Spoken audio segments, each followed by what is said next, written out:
Hello, everyone, and welcome to Moogle Ground Radio, episode 234. I just skipped 100 episodes there. Welcome to episode 234 of Moogle Ground Radio, where we've actually hit our 10th anniversary. Joining me, as always, is Paul. Hey, Paul. Hello. How are you today? Oh, God. I'm doing good. I'm tired. Still feeling the effects of my weekend trip away. And then raiding and WoW and coming back from college. It was good. It was absolutely lovely. Met a lot of people. Met a couple of YouTubers out there. It was very, very lovely. Met a couple of the guys that actually write the rules for Warhammer. Very cool. That's cool. I may have bought stuff. Of course you did. It's a Warhammer event. What? That's like saying, "Oh, I fell over," it makes sense. You were saying like, "Oh, it's like going to Fanfest and not buying something at Fanfest." I don't know. I don't think I've ever bought anything at Fanfest, so I can't say much. I think I've behaved at every Fanfest so far, pretty much. It also doesn't help I walk around with a poop hat, so yeah. I don't know. I haven't bought anything at Fanfest. I don't think I have. This year I couldn't be bothered because the lines are too crazy. No, you did, because you had your I was about to say helper, but the PR person that helped you and got you some stuff for you. Did I? I can't remember. Maybe I did. Maybe I don't think I bought. Well, anyway. But you bought me something. Yeah, I bought you something. I bought other people stuff. I don't think I bought myself something. Maybe. Oh no, I bought myself. Was that where I bought the music box, or was that Insomnia? Can't remember. Anyway, enough about random talking about Fanfest. We do have a lovely guest, probably one of the best Pharmacy 14 YouTubers out there, and actually just rated us from their stream recently. Thank you for joining us again, Mione. I was going to say, who's that then? Because it's certainly. I was going to say, is that me? Wow. Oh dear. How are you doing, Chili? How are you doing, Paul? I'm not bad, thank you. How are you? I'm all right. I'm chilling. I'm just waiting for tomorrow, but I'm sure we'll be talking about that. So yeah, we'll probably talk about that in a little bit. I'm excited. We've also got to talk about the live letter as well, because this is actually the first podcast since the live letter. Because it would a podcast would have been the week. I had it delayed because the podcast would have been the day before the live letter, and then a week after Fanfest. So I'm like, well, I'd rather have it in between the two, and then would be a day before the live layer and then a day before Fanfest. Yeah, so otherwise you would have it. Also, the timing would be off because the patch would release on the Tuesday, and then you'd have let's talk about a live letter that's not important anymore. Yeah, I see that. So I decided to move it around a little bit, do some shenanigans. So thank you for joining us. By the way, next week, right? I'm excited. I can't wait. Tuesday, Yes. Yeah, 7.5 part 1. Yes. Lots of there's a lot of things riding on that, but I'm sure I don't know when you want me to go. We could talk about that for an hour. When you want to start talking about that, we can. But a lot is riding on that patch, dude. A lot is riding on that. I want to say a lot is riding. Fucking no clue what's going on. I want to say a lot is right on that patch series, because I don't think there's going to be. People seem to think there's going to be a lot more than there is in that patch at day one. But before we get to that, I just want to welcome Fran as well, because I feel bad if we don't welcome us. Welcome, Fran. Thank you for joining us again. Hello. Hope you're doing well. How's your day been? Yeah, I've been at work. Oh, how was work? Busy. It's retail. What do you expect? Yeah. I mean, I live in Scarborough, so depends on your retail. Supermarket. Okay, busy. Then busy. Like if you were if you're the little restaurant over the road from me, then I don't know, you're probably not busy. Like I that's swear probably money laundering anyway. They have to be, because I'm going to tell you. Okay, since December, right? They went on holiday. They opened up from the first 2 weeks of first 2 weeks of December. They opened up from 7 a.m. till 10 a.m. Then they decided it was too cold, so they closed. Then they went on holiday from the middle of December until January. They opened up at the first week of January, and then they decided to go back on holiday again until February. So they reopened in February. Then they decided that, it's Valentine's Day, so we've gone on holiday again for 2 weeks. So then they reopened in March, and then they were open for 3 weeks, and then went on holiday for another 2 weeks. And this doesn't sound legit at all, does it? No. I don't know how they run the place. Like they shut when it's not busy enough. So no matter what the time is, they'll shut when it's not busy.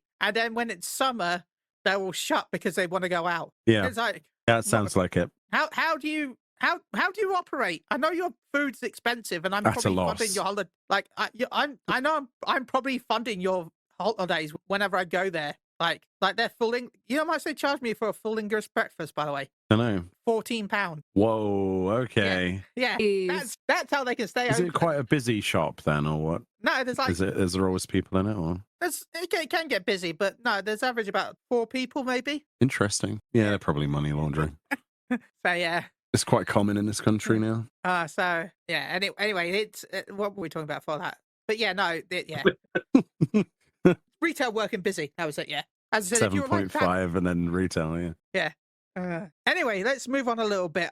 Now, before we talk about the live lab, which will be coming up, well, which happened in the past, we do have Fanfest, which is coming up tomorrow. And remember, if you do watch Fanfest, well, I'm sure everyone here is going to be watching Fanfest. I don't know why I said, well, most people should say, I'm not going to assume. You will be able to get a Twitch badge, the Fat Cat chat badge, and the main scenario quest chat badge. Anyone who streams the Fantasy 14 category will be able to give the Fat Cat. I'm guessing will you be streaming it tomorrow? Reacting live, or will you be doing it afterwards? Well, no, because the keynote is the sort of thing I need to do what I normally do with like a breakdown video. So I'll probably like restream some other things. But also they put out a little notice saying that there might be some legality issues with restreaming the keynote. So there might be something to do with that announcement that they've got with some copyrighted materials, so that gives you a little bit of they said don't do it on YouTube. If you stream it on YouTube and doing it, because of the YouTube copyright system is a little wank. Yeah, but that makes me think, well, what could it be then? There must be something different about it for that to be there, because they've not done that before. I have a feeling, it's a stupid feeling, but I think they may have actually got like an absolutely like well-endowed singer. Or something like that. So yeah, you could be right. And that gets really copyrighted with music and stuff like that because of record labels and shit like that. Yeah, scummy type. So I'll be honest, I thought you said for a second that a well-endowed singer. I was like, wait, what's that got to do with copyright? No, well, I mean, all them singers are well-endowed. Endowment can mean more than just what you think, Chili. It means of somebody of worth. I was actually using it for its proper thing. Yeah, that was the accurate use of it. He wasn't insinuating that they had a big penis. Okay, I just cut for this goodness up, sake. Okay? Yes, you did. Oh dear. Yeah, I mean, I saw Brian put something about like just YouTube. Being on Twitch be fine because you don't really have non-copyrighted things. Yeah. Unless, you keep it like on the VOD, or they'll have a thing like, we're just going to mute this part of the VOD, and then... It does make you think, though, doesn't it? Because they've not done that sort of notice before. No, and we've had, what's that singer that did Fly Me to the Moon? Because we had that. Oh, I can't remember what stream that was on. Yeah, I can't remember what was... I think that had to be a Fanfest dream thing. Yeah. But that didn't get copyrighted, so maybe... I don't think that ever got flagged, either. Yeah. It's a terrible song, so... Well, I enjoyed it. Yeah, I also like Frank Sinatra, so... Yeah, I think she butchered it, I'll be honest. Just a little bit. The original was better. But so that's what I'm kind of like. Maybe there's gotten like a decent singer for like kind of the theme tune of this next expansion. Who do you think the singer will be? All right, Chili, let's go around the room. Who do you think the famous singer would be if there was to be one? No idea. I'm gonna go with Rihanna. Rihanna. Under my umbrella. Oh, by the way, there's an expansion. Ella AAA. Under my own expansion. Got it. Paul, what do you think it would be? It's supposed to be something that's for some reason I was sat in my brain because I was on about streams. It's going to be like fucking T-Pain or something. T-Pain? Yeah, because he streams on Twitch and I was like... He just comes out with auto-tune, Shawty. Oh dear. The Snoop Dogg and T-Pain expansion. Can you imagine? You should be going, please welcome to the stage T-Pain. T-Pain. I just can't imagine that reality. And he's doing the raid music. Oh, that would be amazing, actually. Yeah, that would if it was like a techno raid or something like that. Oh dear. Maybe like Michael Bublé or something. An interesting DM of my face on a crisp packet. Thank you very much for that. Amazing. Chili, I sent you the picture on Discord. Oh my god. Let me send this to you, Mia. Look at this. This is brilliant. You got a fan art? It's a PNG and it's got a transparency on it as well. What the hell? Yeah. What? Someone in chat just made this for me. Thank you very much. Instant fan art. There we go. Looks a bit AI, you know. Looks a bit AI. Yeah, it's got my face on it. I mean, they've just made it so for a temporary thing. I'm not going to use it out of respect to privacy.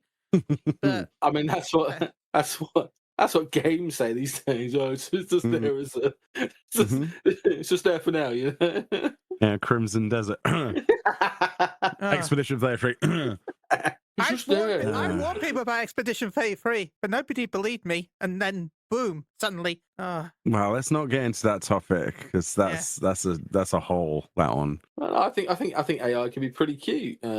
For the recent games, understand. By the way, I understand why some developers use it for certain things because for anyone who doesn't know, before you actually go too far into the game development cycle, you actually just use no text. Like the game will be playable from start to finish, but it will have no text. That's kind of how you make the game run first, and then you start adding the graphics. So back in the day, you would just have grey weapons and grey it'd say no texture. There would be nothing there. So I can understand why using it for a placeholder. Framework, but yeah, okay. Yeah. But the issue is, I prefer them just use a paint picture with just a word on it, really. But... Well, yeah. Just a little word. Well, that's how it used to be. This is a car. This is an AK-47. Yeah, no, it literally would be this would be a gun that says future texture here, stuff like that. I played a few games like that. Hell, I think I can say it now, probably. I remember when I got a Sly Cooper game sent to me for a review for the PSP, and then I was you can definitely say that now. What? That's 2006. No, I can't remember if it was PSP or Vita though. That's the thing. But I was reviewing the game, and I sent them an email saying the game seems really buggy for me. There was a town where there's a pool in the middle of the town, right? That's the whole feature. There was a water feature, but none of it was there. It was just a giant hole. And then as soon as I posted that, they then delayed the game for 6 months because they realized that he was sending out early builds of the game and they hadn't actually finished it yet. So I'm I had the review done and I had to wait 6 months to publish it. Yeah, we've all been there. I've seen plenty of pre alpha games that I've been invited to test that I can't talk about ever, and those have never come out. But they were like that as well. This is a gun, are you sure? Because it doesn't look like a gun. Great times. But it's just marathon reviews. Yeah. Oh, no, Michael Bublé could be good if we're going to some Ice World, some bit of Michael Bublé, you know? Hey, you could do Singing in the Rain. It would kind of fit Garlemald, right? Kind of. T-Pain would also fit Garlemald, but still. The pain and torture. Around the fire. Mione, what did you mention a thing that you would like? Yeah, Michael Bublé. Okay. Fran. Why not? Which singer would you like? Michael Jackson. Would I like in the game or AI? Yeah, not AI for the game. How I said Rihanna said. For the trailer. Let's say they did a trailer for the expansion, and it was I don't know, Motorhead or something. That'd be good. Oh my god, that would be pretty good. Special guest star. Maybe Billie Eilish. Because you're the bad guy. or I'm gonna say it. BTS. Yeah. BTS. I mean, if they wanted the expansion to sell, that would work. K-pop Demon Hunters crossover? Question mark? Yes. My little warrior of every time you save me. Yeah. Such a boys. It ain't life anymore. I'm done with Final Fantasy. What's a suggested Slipknot or Sabaton? Oh, Slipknot would be sick. Yeah, I mean, it could work, honestly, Vermilion Part 1 or something. Look, I just want whoever made M10 to make more music. That's one of my favorite tracks of all time. I like that. I really love the Sum 41 style of music. So, it was all right. And that's probably my favorite of the. And this rate has been really good for music, in my opinion. They've had really good bangers for all of them. The whole thing is, I want them to bring out an Arcadian CD that just has the Arcadian written on it with only the Arcadian music, so I don't have to buy 3 separate discs. That would be nice. Yeah, be one nice. per rate here. No.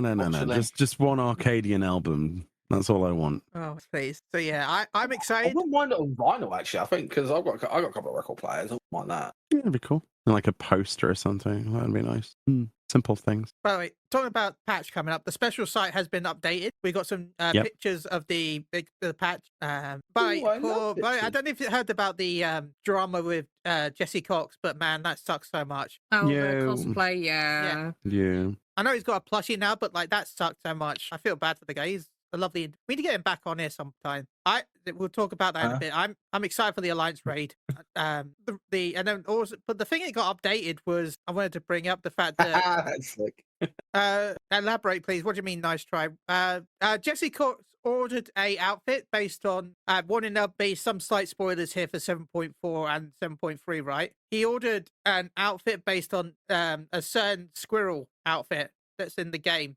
It's inside the boss fight. And it's close to Micah, isn't it? Slightly. Yeah, and let's just say it arrived and it looks nothing like the thing that he bought. Like even the thing that they showed him a picture of the helmet, not helmet, but the headpiece. And yeah, when it arrived, it looked nothing like it. I mean, this happens all the time with some of these people. You know what I mean? Like, well, it's like we ordered something, didn't we? We ordered the Quantrell dress. Oh, sorry, I did. Oh, yeah. And it came, and it was not what was posted in the picture. That was a proper clothing dress material, and this was like I don't know, bed sheets or something. It was so strange. I was like, it's not surprising at all. Now, I would have told him if he wanted a suit like that, go to a fairy. I mean, no, it was. He did. Oh, it was. The artist in question was known for fursuits and designing them. Yeah. And had got good reviews, quote unquote, before, but it turns out that the majority of the reviews were falsified. And hook, line, and sinker. But yeah, supposedly they were a fursuit creator. Yeah, supposedly. Right, furry community, hunt them down. Go for I mean, I think they have started, haven't they? I don't think. Get them. That is your legacy. We at Moogle Garage do not promote violence hunting to individuals. Oh, witch Yeah, hunting. that's a bit. That's a sentence. I mean, go get them in game. I mean, in Minecraft. What? What?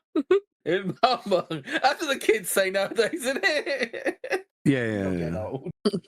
Yeah. I'm older. I'm 31 next month. It's fine. I wish I was 31 again. Why? What was so 39. good about 31? If you could wish to be any age, surely you'd wish to be like 19 again. I would wish when I wasn't a cripple. What age would I wish to be? I would wish that I was 20 years old and I weren't a cripple. It's hard to balance because when I was too young, I couldn't walk, and then I didn't have hair till I was a certain age. And I didn't have teeth until a certain age. So can't wish for too young. Yeah, the doctors decided to remove all my teeth at one point when I was a baby. I guess 19, 20. Yeah, you're right. Probably about there. Yeah. 1920, not the year. Yeah. Not going back to 1920. That'd be scary. What do you mean going back to 1920? I don't know what 1920 was like. Is this something you're not telling us? Are you like a vampire?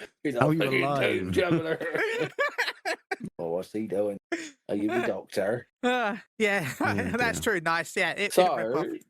But no, quickly talk about. I just want to bring out the fact that the minion from the special site, I want it. There's not been many things that I want that so badly. That was your goat impression. It sounded like a bird.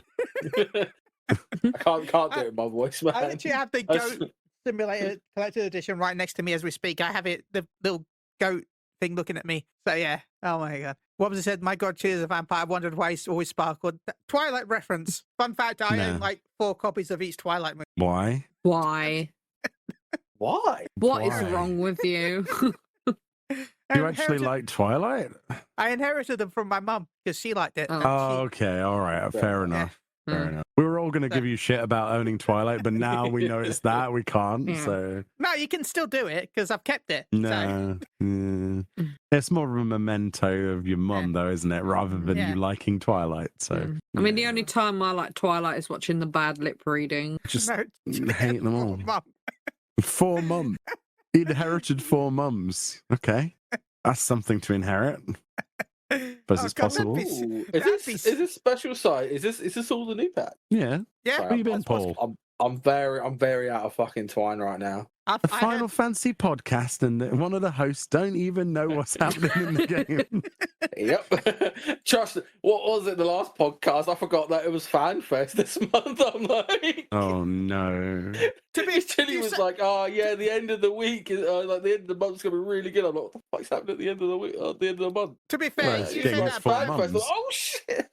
To be fair, you said that, but I've talked to quite a few people that have forgotten it's Fanfest like in a couple of days, so you're not the only one. There's a couple of people on my FC. Remember that's in July, right? Yeah. How?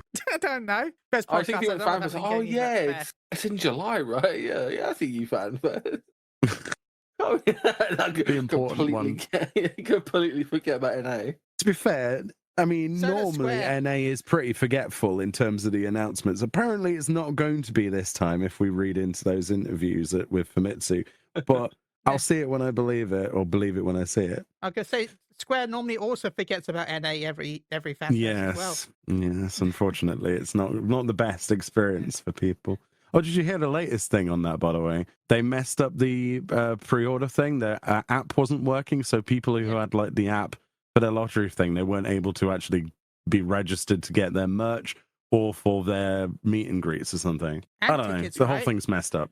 People couldn't pick up their tickets. Yeah. And they were like, oh, yeah, come back tomorrow. It's like, well, why? Tomorrow's Come back Fanfest. Tomorrow when it's Fanfest. And it's like, make sure you register today, and then they can't. Like, To be fair, though, that's first Fanfest. But I remember London Fanfest where they didn't have a day to pre-register for the first one. That was you don't have pre-registration, yeah. Did we have a pre-registration this time? No, we didn't. Nah. That's because we're smaller, apparently. Yeah. Not that you could tell that. Yeah, not to, that Europe. Still had over 100,000 people. There's still over 100 and something thousand people on at any one time at EU, from what I saw on their website. So it's about the same, really. Yeah. That's good, because I think last time we were kind of worried about it, like, our tickets going to sell. Yeah, tickets did actually sell out this time as well for EU, which is not something they did last time, if you know. I mean, I'm excited to visit Berlin, to be honest. I've never been to Germany before, so I'm excited. Me neither. I'm super excited. This will be my third time to Germany, and I loved it every time so far. The people are lovely. The places are always way better than you'd expect. It's such a culture shock. Every time I've been to Germany, I've always gone, wait, why is everything so much better in terms of infrastructure, in terms of a way that things just bloody work? Compared to the UK, you go out your front door and you can't get a bus for 30 minutes if it shows up. There, it's there. And then the German people complain, oh, actually, no, our transport network's terrible. But in reality, they're only quibbling over like a 3-minute delay. You should try living in the UK, mate. 35 to 40 minutes a bus. Look, we got fucking tube strikes right now. So anyway, if you fucking work in London, you're fucked. So I'm looking forward to that. It's always my bus to the nearest shop is every hour. Yeah. Same, I think, to our nearest town. Yeah. Big town. It's only a mile away. Not even that. It's not even that far away. It's a mile away. So... It's even weirder for you, though, being coastal, like where you are. Yeah. Strange. No. Scarborough sucks. England sucks, to be fair. England does suck, yeah. How much was it again for you to get the train to Nottingham, right? It was £200-something, right? No. So to go by actual, I did do a fuck up. So I went actually down to Southeastern Rail to grab my ticket. It was £309 there and back. Whoa, no. To Nottingham, by the way, to Nottingham. And even my mates were like, fuck off. From Dover, from where I live, from Dover. From Dover? From here, all the way up to Nottingham. Why? £309. Maybe like, I thought you were going to be like £105, not 300 and something. Yeah. I went back, refunded it, and went on Trainline, got it for 145. Yeah, that's more like it, unfortunately. I hate to admit that that's actually a good deal, even though it sounds like a terrible deal. I got my flight to Berlin booked for 280 with extra luggage. What do you need extra luggage for? Because it didn't include luggage, really. It included a carry-on, and that was it. The extra luggage is an actual. I'm there for 4 nights. I need trousers and pants. Yeah, you can fit that into a carry-on. Yeah, I fit that into an overhead luggage. My poop Dude, hat. you know... No, this was... You can have a pretty big carry-on. This one was one that you had to fit underneath the front of a seat. I paid for the overhead, which was an extra 30 quid. God, okay. Yeah. But still, even at that price, it's still, as I said, it's still cheaper than visiting something in my own country. Yeah, that is the good point, isn't it? About that. I mean, there was I don't know the YouTuber, and I can't mention a name, and even if I did remember it, but I don't know if you've seen that, but there was a guy who was like, is it actually cheaper to go over on a plane to another country and do my daily shop, my weekly shop, and come back? And is it cheaper than going on the bus, going to my local town and actually buying the groceries? And it turned out to be £35 cheaper for the weekly shop for him to actually go on the plane. I think he went to like Belgium or something, right? Yeah, I remember that. Something like that. Also, not only did he do his weekly shop, if I'm right, he also went and bought wine from the duty free after, which also he included because he's like, even with all of that included, it was still cheaper. Yeah, it was still cheaper than the travel to and from his shop, and obviously the groceries, because of the amount of VAT and other taxes on our food at the minute in the UK is at such a high because of, they're not actually funding anything. So they're just trying to rip as many people off as possible and not put it back into the actual communities and just put it into MPs' pockets, that they've decided that, to just rack up the price of living. Bread, eggs, milk, all those things. They're like 3 times as expensive as anywhere else in Europe. Ridiculous. Yeah. So they're always sorry, Paul. They've also cut Pip's fucking money for travel. Oh yeah, the disability money. Yeah, like they've also cut that, but they boosted up universal credit a little bit. I'm like, oh, okay. Yeah, you get more money in this country for having children. Did you see they put that back up as well? They took it away from yeah. So now you are actually increased per child you have, and it's exponential. It used to have a cap because they capped it because there was that the Channel 4 documentary about the person that had 15 kids, so that she could basically live a life of Riley, and she was barely able to do anything. She didn't pay for anything for her kids, but all had mobile phones and fancy cars and stuff. That's the way to live. They capped it for a while to stop that, and then more recently they've made it so that there's no cap now. So people are promoted to just go insane with children, and they'll just get everything given to them. It's really weird, and this has turned a bit too political, but. Yeah, no, but I also remember that back when I was in school, that was a thing that happened. It was insane. That was 24 years ago. So damn, I wish I did it a couple of months ago. I could have paid for my Fanfest. Just have a few kids, Paul. That's what they do. Moving on. You've always wanted kids, right? Let's talk a little bit about the live layer. Now, they showed off the Alliance raid a little bit more, which, frankly, I'm excited for. I can't wait for... This is probably the main thing that I care about more about the patch that's upcoming. By the way, that monster... I don't know if you saw my comment on your YouTube video, by the way. That monster in the video is called Absolute Virtue. It was... Yeah, I know about that. Yeah, that boss lasted so long to say, I wanted to not say the name of it in case it was going to spoil it for people, because I knew it was Absolute Virtue. I was like, some monster was dispatched easily there. But yeah, everybody knew it was Absolute Virtue. Oh my god, is that Giant Papa Limo? Oh my god.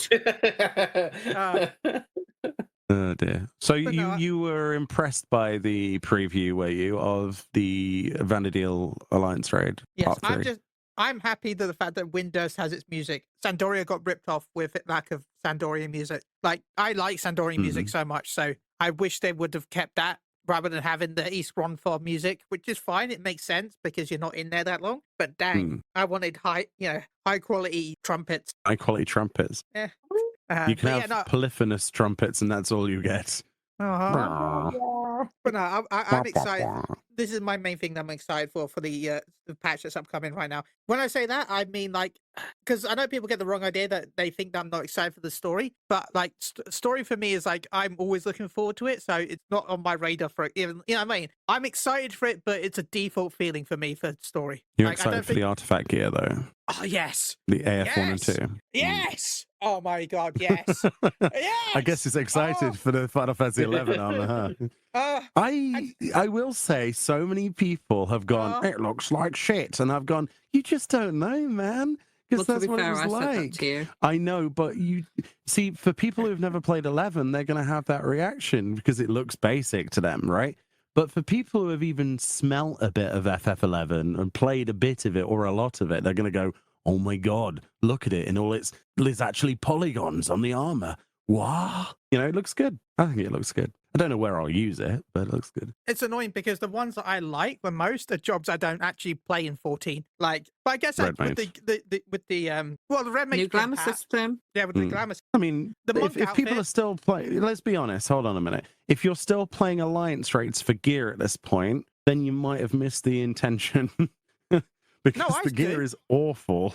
It's so bad. I still use it. It's not. No, the gear is not even remotely comparable even to the crafted stuff, dude. It's awful. I always use it on my subclass. The item level is too low. The intention of the content needs to be changed in the future. I think it's not as useful as it used to be. No, it isn't. Glamour-wise, sure. Especially with the upgraded crafting gear, but still. Exactly. So that's what they should do. Yeah, but at the end of the day, they need to do something new with the next expansions and alliance raids, because at the minute, this formula doesn't work. It's cool for nostalgia, it's cool for telling a story, and it's cool for glamour, but it doesn't, there's no use for it. There's a lot of people who will skip the gear. Ollie, fun fact, alliance raids... I've skipped most of it. Fun fact, Alliance raids were supposed to originally be in 2.0 until they realized they had issues with it, and then they pushed it to 2.1. Because they were having...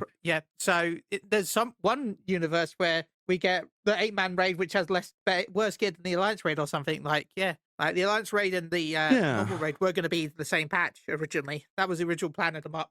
And then they never fixed it. They never changed it back after they split it. It just feels like a bit of a wasted opportunity with so much budget going into it. All they have to do is tweak the item levels just a little bit, and then you'd have something that more people would do, you know? Bring back sands and oils. Like, people fight to death to upgrade their gear. I mean, you upgrade, right? Yeah. You've got your, you can get your twine and your glaze and stuff. Also... But you can also go and do hunts for that, you know? Also, can we, remove the need of having to do all 3 Alliance raids to get the final upgrades? No, because that kind of makes it irrelevant. I guess it does. That, and you get quite a lot of actual currency from doing all 3. Yeah, because if you remove that, there's even less reason. I just hate the fact that... And then we'll just go back that content is just not usable, and it's dead pixels because nobody fucking does it. I've stocked up on coins so I don't have to do it for a while. But I hate the fact that that's a thing that is a thing. I don't know. I just don't like that. If I would change anything, that'd be one of the things I would change. It's interesting. Especially I just think they need to reinvent the formula across the board for gearing. I think it's a bit bad in the game at the moment. It's terrible. I think they should bring back old Diadem. Old Diadem. We go around killing a bunch of try-dodgers, get a bit of gear drop. Oh my god, look at all these stats in this gear. Memes aside, right? We've had 10 plus years of pretty much the same formula, and most games would have changed by now. So why hasn't this one? It needs to be spiced up a little bit of a shuffle around of what people do for their currencies, thin down some of the currencies, standardize some of it. Well, I'm sure we'll see a lot of things getting announced to be removed. In the Famitsu interview, they mentioned, as an example, totems are going to be removed from the game for future trial extremes. So you've got to wonder, well, how are people going to get their mounts then? So then the speculation is, well, if there's no totems, that means surely then you're not need greeting and passing, because otherwise you would have no fail stacks, no way of pity system. So then are they going to do a personal loot system? Because that's what I think they're going to do. They could very easily do something like that, similar to how WoW has a personal loot system for content. Doesn't have it doesn't have it right now. I had to roll on bastards. That's what I had to do today to get my fucking trinket. Yeah, but for some stuff, you know how it did. How it did. I would like that. Mounts. I would like that. Yeah. I want other ways to fucking gear that's not just currency and do raid. Yeah. I want ways I'm gonna go off and do something in the open world, because not just the open world, right? But let's say, okay, maybe you could get a good piece of gear if you did a deep dungeon. I don't know. Please. Why can't they split things around?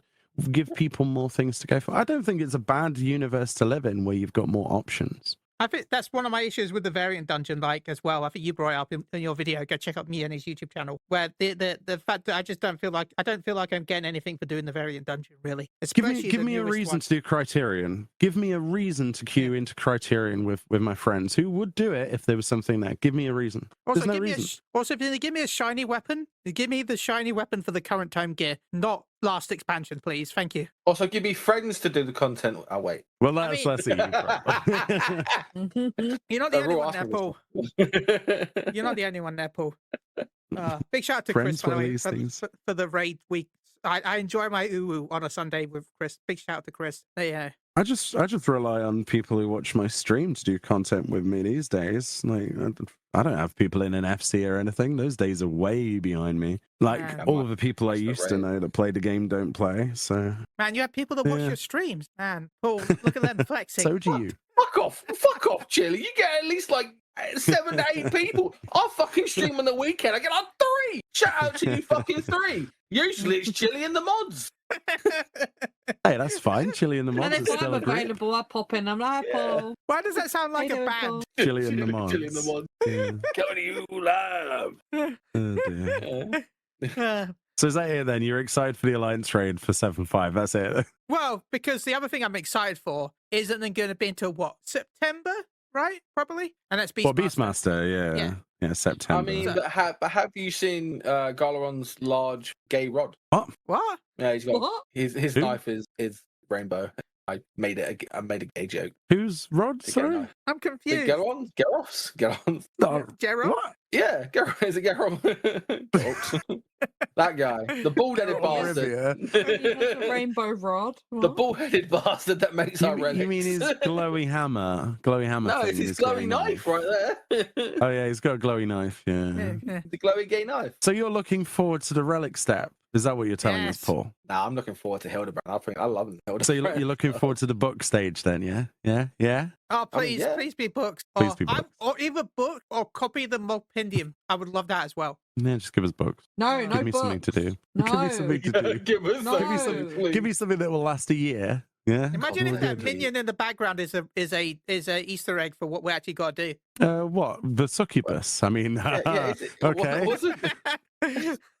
What kind of content are we talking about? Oh, you mean Califisteri? Yeah, the one that sucks the green balls. Yeah. Sucks the green balls. Yeah, that one. Ball sucking. Balls. Maybe it's a hint at Blitzball. New custom deliveries with Auntie It's tacos. Right. I'm annoyed at that. I am very annoyed at that. The Auntie's Tacos thing. They give us the T-shirt in the cash shop to buy, and then they go, hey, there's going to be a custom delivery client that's going to be wearing the actual T-shirt, and it's Auntie's Tacos, the custom delivery client. I was like, are you kidding me? You're not going to give me this in the game? Imagine it, right? I was not happy. You know what? They should just go full, free-to-play gacha route, and then be like, you complete the quest, and it's like, did you like that T-shirt? If you like that T-shirt, remember, you can go buy it on the online store right now. It's the fact that you can buy it before the content's even out. I mean, that's the bit that really took my biscuit away from me. I was like, really? It's such a bad T-shirt anyway. I didn't even think about that until now. There's a fisting, man. That's cool. Yeah, that's the Omega Fisty Boy. That's probably from PvP Series 11. No, it won't be, right? Because it'll be an outfit. I mean, it could be the mount. Don't they do mount, the series? It's not. I don't think it's been as predictable as that. I think it's been. I thought it has been mostly. Oh god, I'd have to go through the PvP website to prove myself wrong here. But I think it has mostly been outfit, mount. So it should be outfit next time. Should be, but it could be. I mean, where else are you going to get the fist mount from? It looks like a PvP reward. Where else are you going to get it? From the couch. I mean, didn't they tease a new chaotic in this patch cycle? No. I thought I remember that at some point. No. No. That was an ultimate that they teased with Kefka. That oh my happened, god! Right? Wink, wink. The counting mount. Oh no! I don't want counting. Yeah.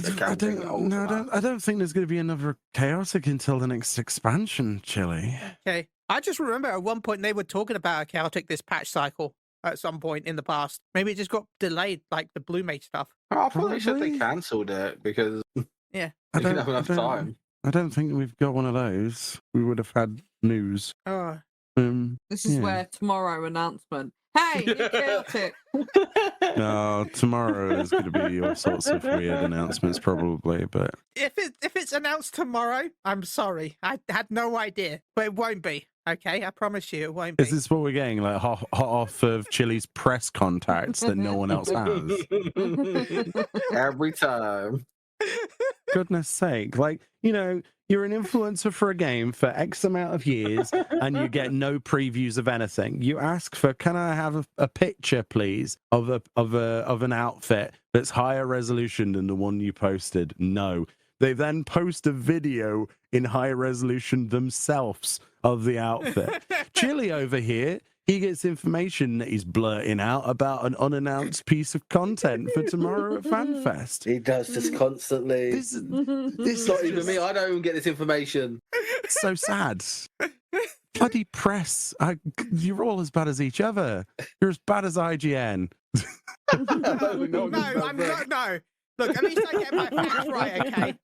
But at least I still remember talking to the people behind Vampire Survivors last night. Yeah. Right? Because they were getting pissed off on Twitter because they did an interview with someone, right, where they said, we're licensing out the Survivor brand so that other companies can use our engine. There's a Warhammer Survivor coming in the future because they've licensed it to Warhammer. And they said, we have 15 other projects on the way. And IGN then turns around and then this other influencer, like this other big like leaker influencer, right, turns around and then says in the interview that they've not got 15 projects that they're licensing out. They've got 15 games that they're making. Oh, amazing. So everyone has then made articles saying that Chronicle has now got 15 games in development. Like everyone's like, so they're on Twitter trying to respond to all these articles saying that no, we don't have 15 games in development. There's only 30 of us in the studio. It'll be literally impossible for us to make 15 games. And that's how you destroy your journalistic integrity in one moment. So I tweeted them out saying, like, look,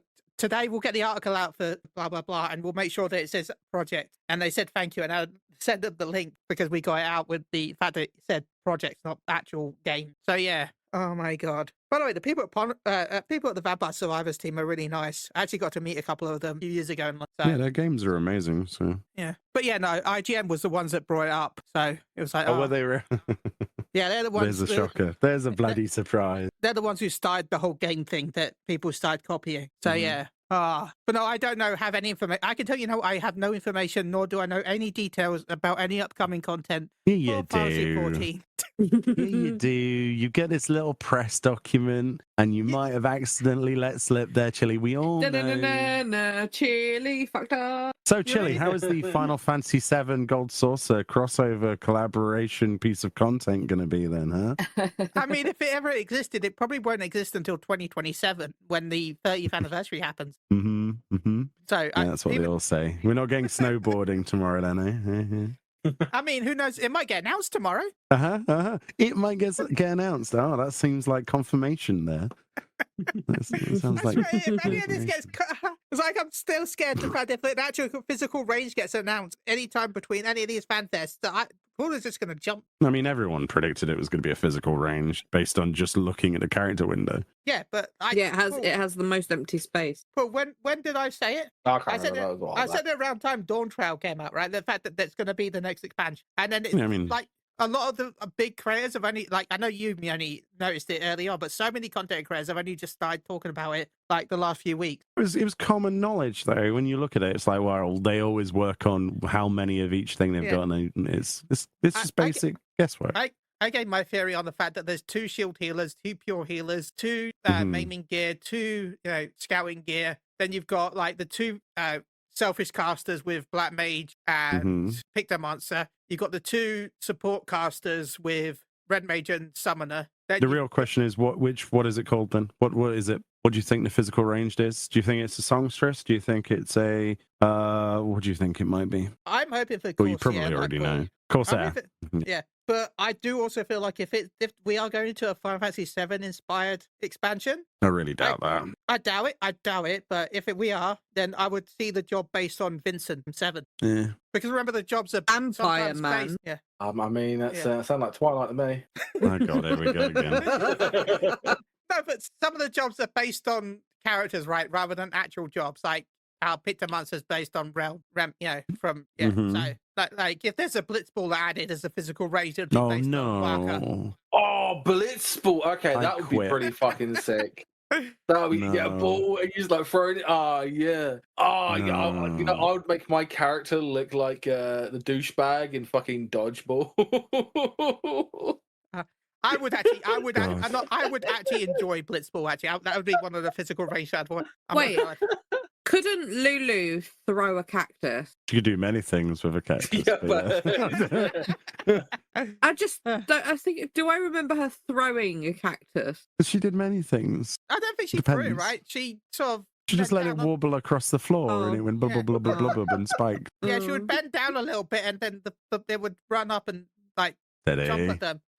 And then what? You had to bend down to put the plushie on the floor. Steady. What? You're the one that lewd about it. I'm just being like, she's not. No, we're not. No, we're not. We're just giving the floor to you, and you're walking it.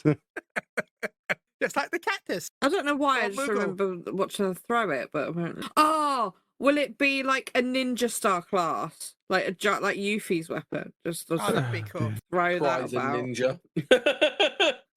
I do hope Ninja drowning right now. The machine is drowning right now. I do hope that Monk It should have been me. Talk about like reworks. I do hope Monk gets the Chi Blast attack from 11, so it has a ranged attack at last. Don't give Monk anything else. God damn. They've already got a ranged thing in PvP, and it's annoying as balls. It is. It's very annoying. Now give it in PvE, so we actually have something when the enemy walks away a little bit. I guess, but. No, they count to when the AoE goes away, then dashes. Yeah, but give us the ability to. Chi Blast was cool in 11, okay? Just don't make it like Chi Blast in 11 because that made me have to sleep between certain fights because the enemies would attack based on TP. So Monk used to hit so fast they would build the enemy's TP up because you need 100% TP. You know how like Beastmaster, we'll talk about Beastmaster in a second, has the gauge that goes up with you attacking the enemy. And then once it's 100% or more, you can do a skill. Yeah. That's based on the 11's battle system. That's the weapon skill system and TP system from 11. But the enemies also had the same effect. But if you take damage, you gain TP. The enemy would also gain TP if they take damage. Because of that, Monk was really bad for certain fights because you'd just be feeding them TP because you did low damage but fed them TP. So for some fights, you was just put in the naughty corner. Like I remember Kieran, the Sky God. Like my job in 11 for Kieran was I had to go sit in the corner somewhere, hit boost for 2.5 minutes. Then I'd be invited back into the party. I would do a Chi Blast, and then I'd have to go back into the naughty corner for another 2.5 minutes. That was my engagement with the fight. Yeah, smashing. So don't do that. But yeah, I guess we'll talk quickly about Beastmaster. Are you excited for this, Fran?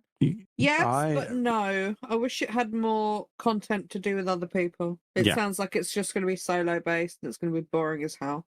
I think it'll be great. I'll be excited for it. I think I'll be putting a lot of time into it. And then there'll be a point where I've completed the carnival. Sorry, not carnival. The crucible, it might as well be. And then I'll be like, okay, let's go do hard mode. And then I'll get halfway through that, realize there are no rewards worth my time in hard mode. Then I'll be like, right, let's see what achievements they've added. And then I'll notice that there's basically none because they don't want to incentivize multiplayer content with it for some reason.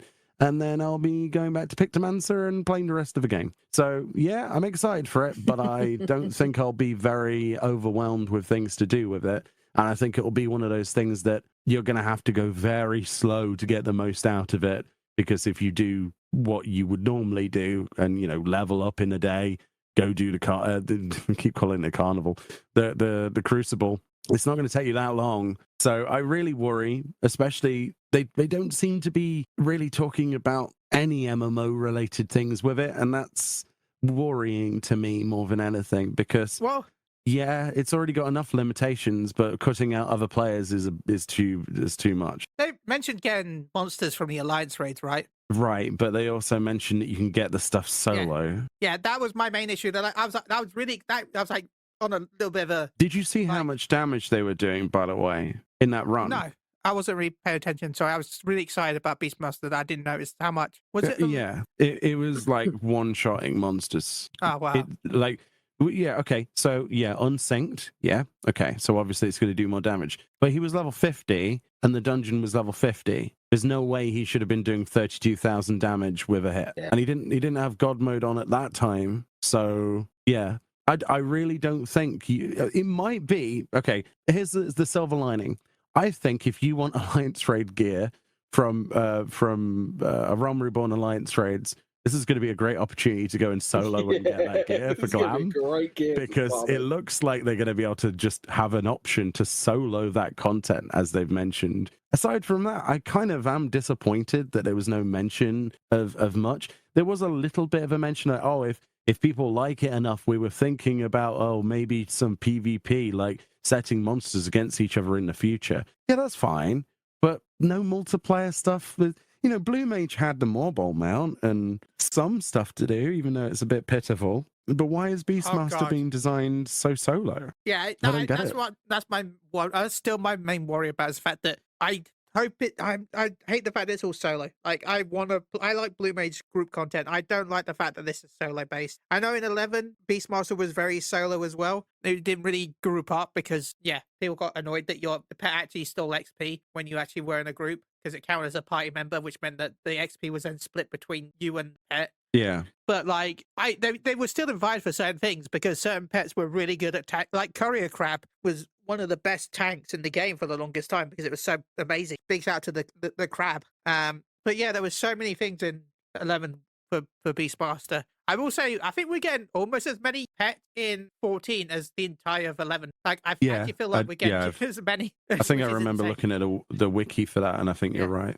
The thing I do like about it, though, so I've said what I don't like, which is the content is solo focused. It doesn't matter how good Mr. Osma-san has put his heart and soul and money, from Square Enix into the project. I'm sure the Crucible is going to be amazing, okay? But it's not going to be as replayable as they think it's going to be.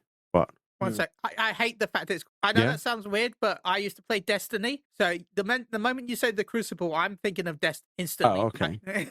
Sorry. Carnival 2.0 then. So that's the side of the game, like for Beastmaster, that I'm not really that excited for, is the side of there's not really much to do outside of that. What I will say, though, is in the demonstration in the 90-second live letter, I was pretty excited by how things look in combat, even though he was doing way too much damage, and hopefully it's been toned down or something. But the combinations between having the beast having its own use case scenario, for example, there are beasts that do interrupts, there are beasts that have certain elements, then based on the beast that you use the ultimate ability of, let's just call it their ult, and then it goes into the next beast, and there's a combo nature with the beast, but at the same time, you've got the system that, I forget the name of the system, what was it called? Synergy, whatever. Anyway, your character synergizes with the abilities from the beast itself, and you gain stacks of things by executing their ultimate abilities, and it rotates into the next combo. So it plays very much like you're playing two characters at once. And I think the ceiling for that is going to be amazing in terms of like how advanced and how amazing it's going to look on some of the harder fights in the Crucible. But it also means that you will be able to press shiny button as a very basic sort of player's perspective and still have a good time with it. So I think they've nailed that.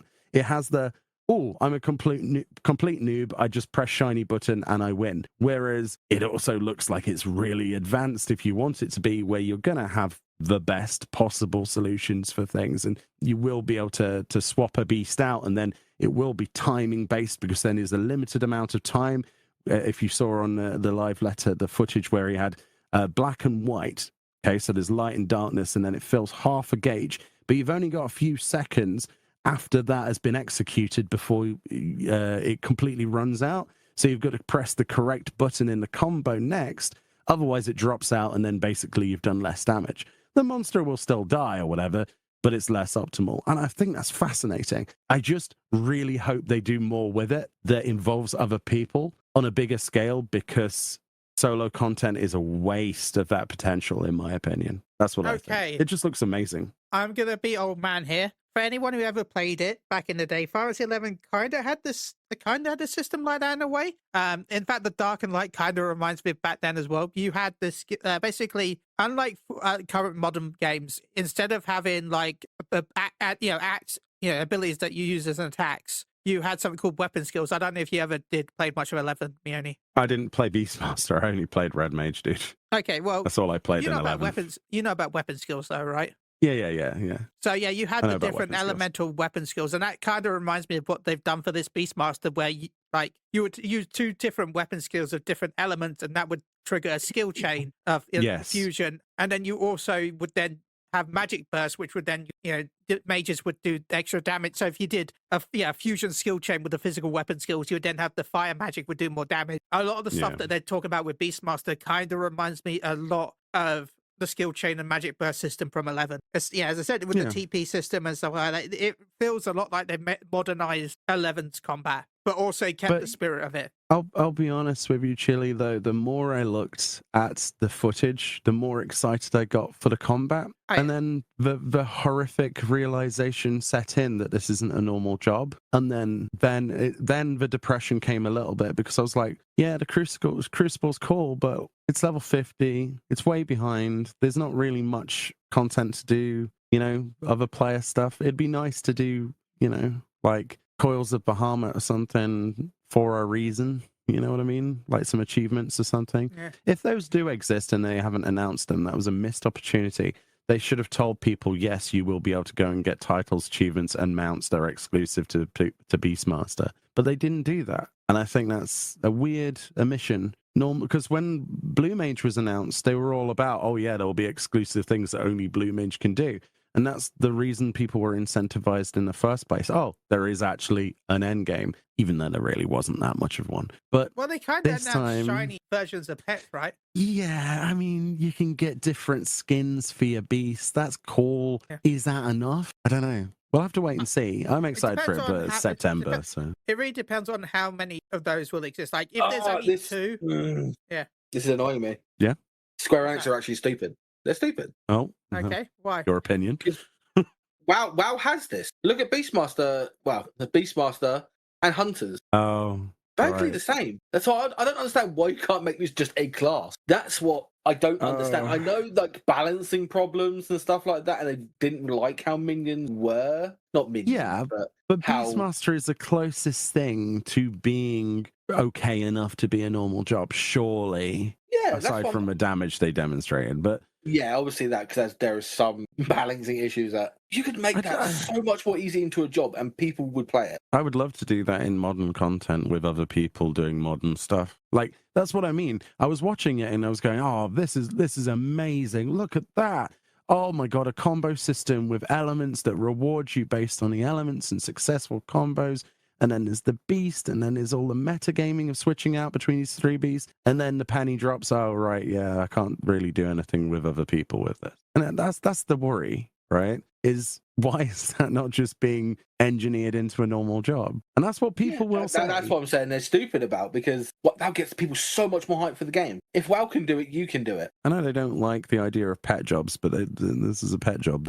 I don't know why they're putting in it all, and I don't... Yeah. Oh, well. That's what's coming. Sorry. Maybe with the reworks, maybe some of the elements from Beastmaster might move over to the jobs with some of the reworks.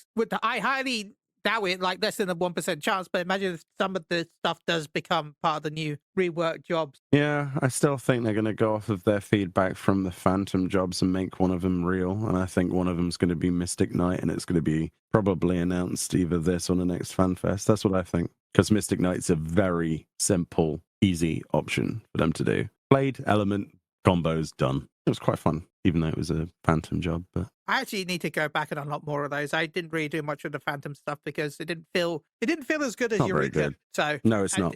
It is not as good as Eureka. You are correct. So I mean, I did Eureka 3 times, and I'd do it again. Yeah, we plan to. Let's go. I'll be there. I am a little disappointed because I see what this could be, and it could be fucking great. Yeah, it's like the same with Blue Mage. Blue Mage is really sad. It's really sad. Blue Mage you could also make into an actual usable job. Here's the thing: even if they didn't make them into full jobs, the amount of content on delivery is disappointing, and it's been 2 years since the last Blue Mage update, and in that time there's been a hope based on the first slide that we saw at the original Fanfest for this expansion that mentioned Blue Mage content, and they apologized for it, but that's not really good enough. And as Wobbsy in chat said, the fact that, by the way, go check out Wobbsy's Gacha channel. Wobbsy in chat said the fact that, like, we're in the zone that Blue Mage is supposedly from, and yet we're not getting Blue Mage content. This is its home area. It's strange. We're not getting it. Oh, it's very strange. Very strange. Like Martin should be right there with us, going, "Oh yeah, this is the tree I was born next to.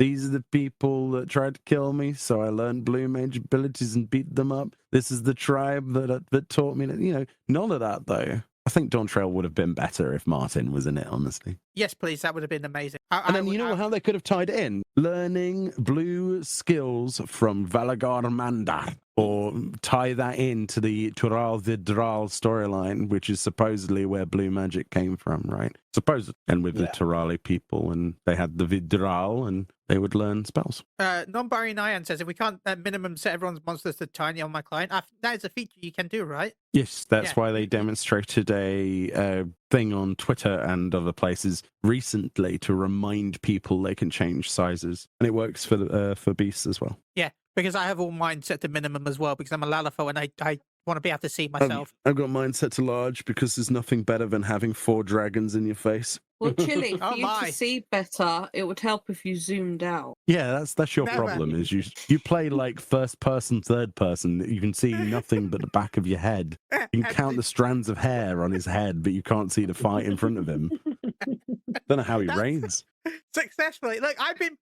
Some new people joined my Uwu group and they said, I'm a very good healer. So. Oh dear.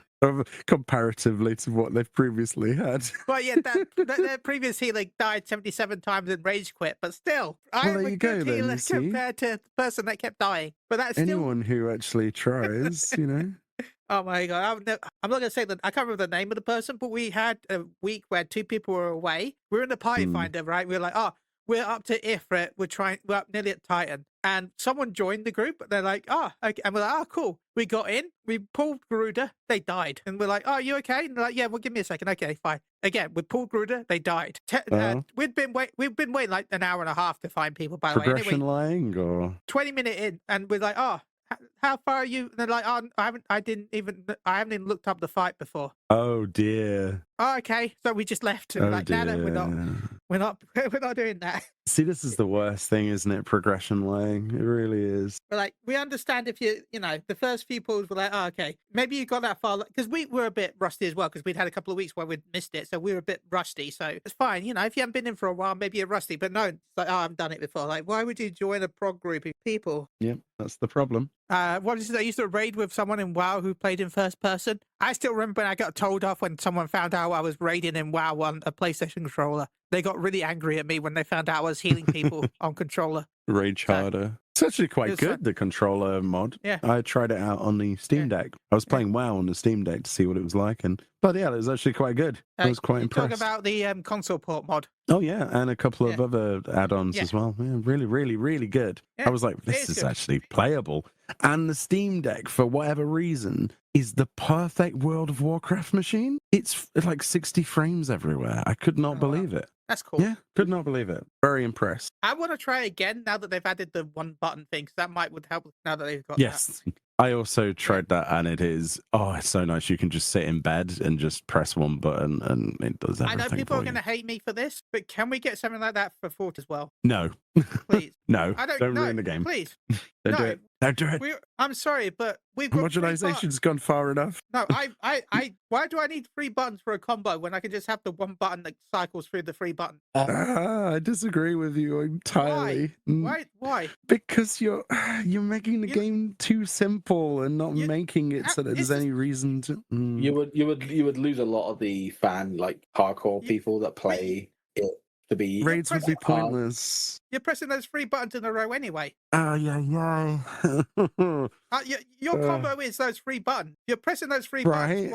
Why not just make them 1 button? Because skills are ceiling. If someone isn't capable of pressing if somebody misses one of those 3 buttons, that's their fault, right? Therefore, it reflects on them.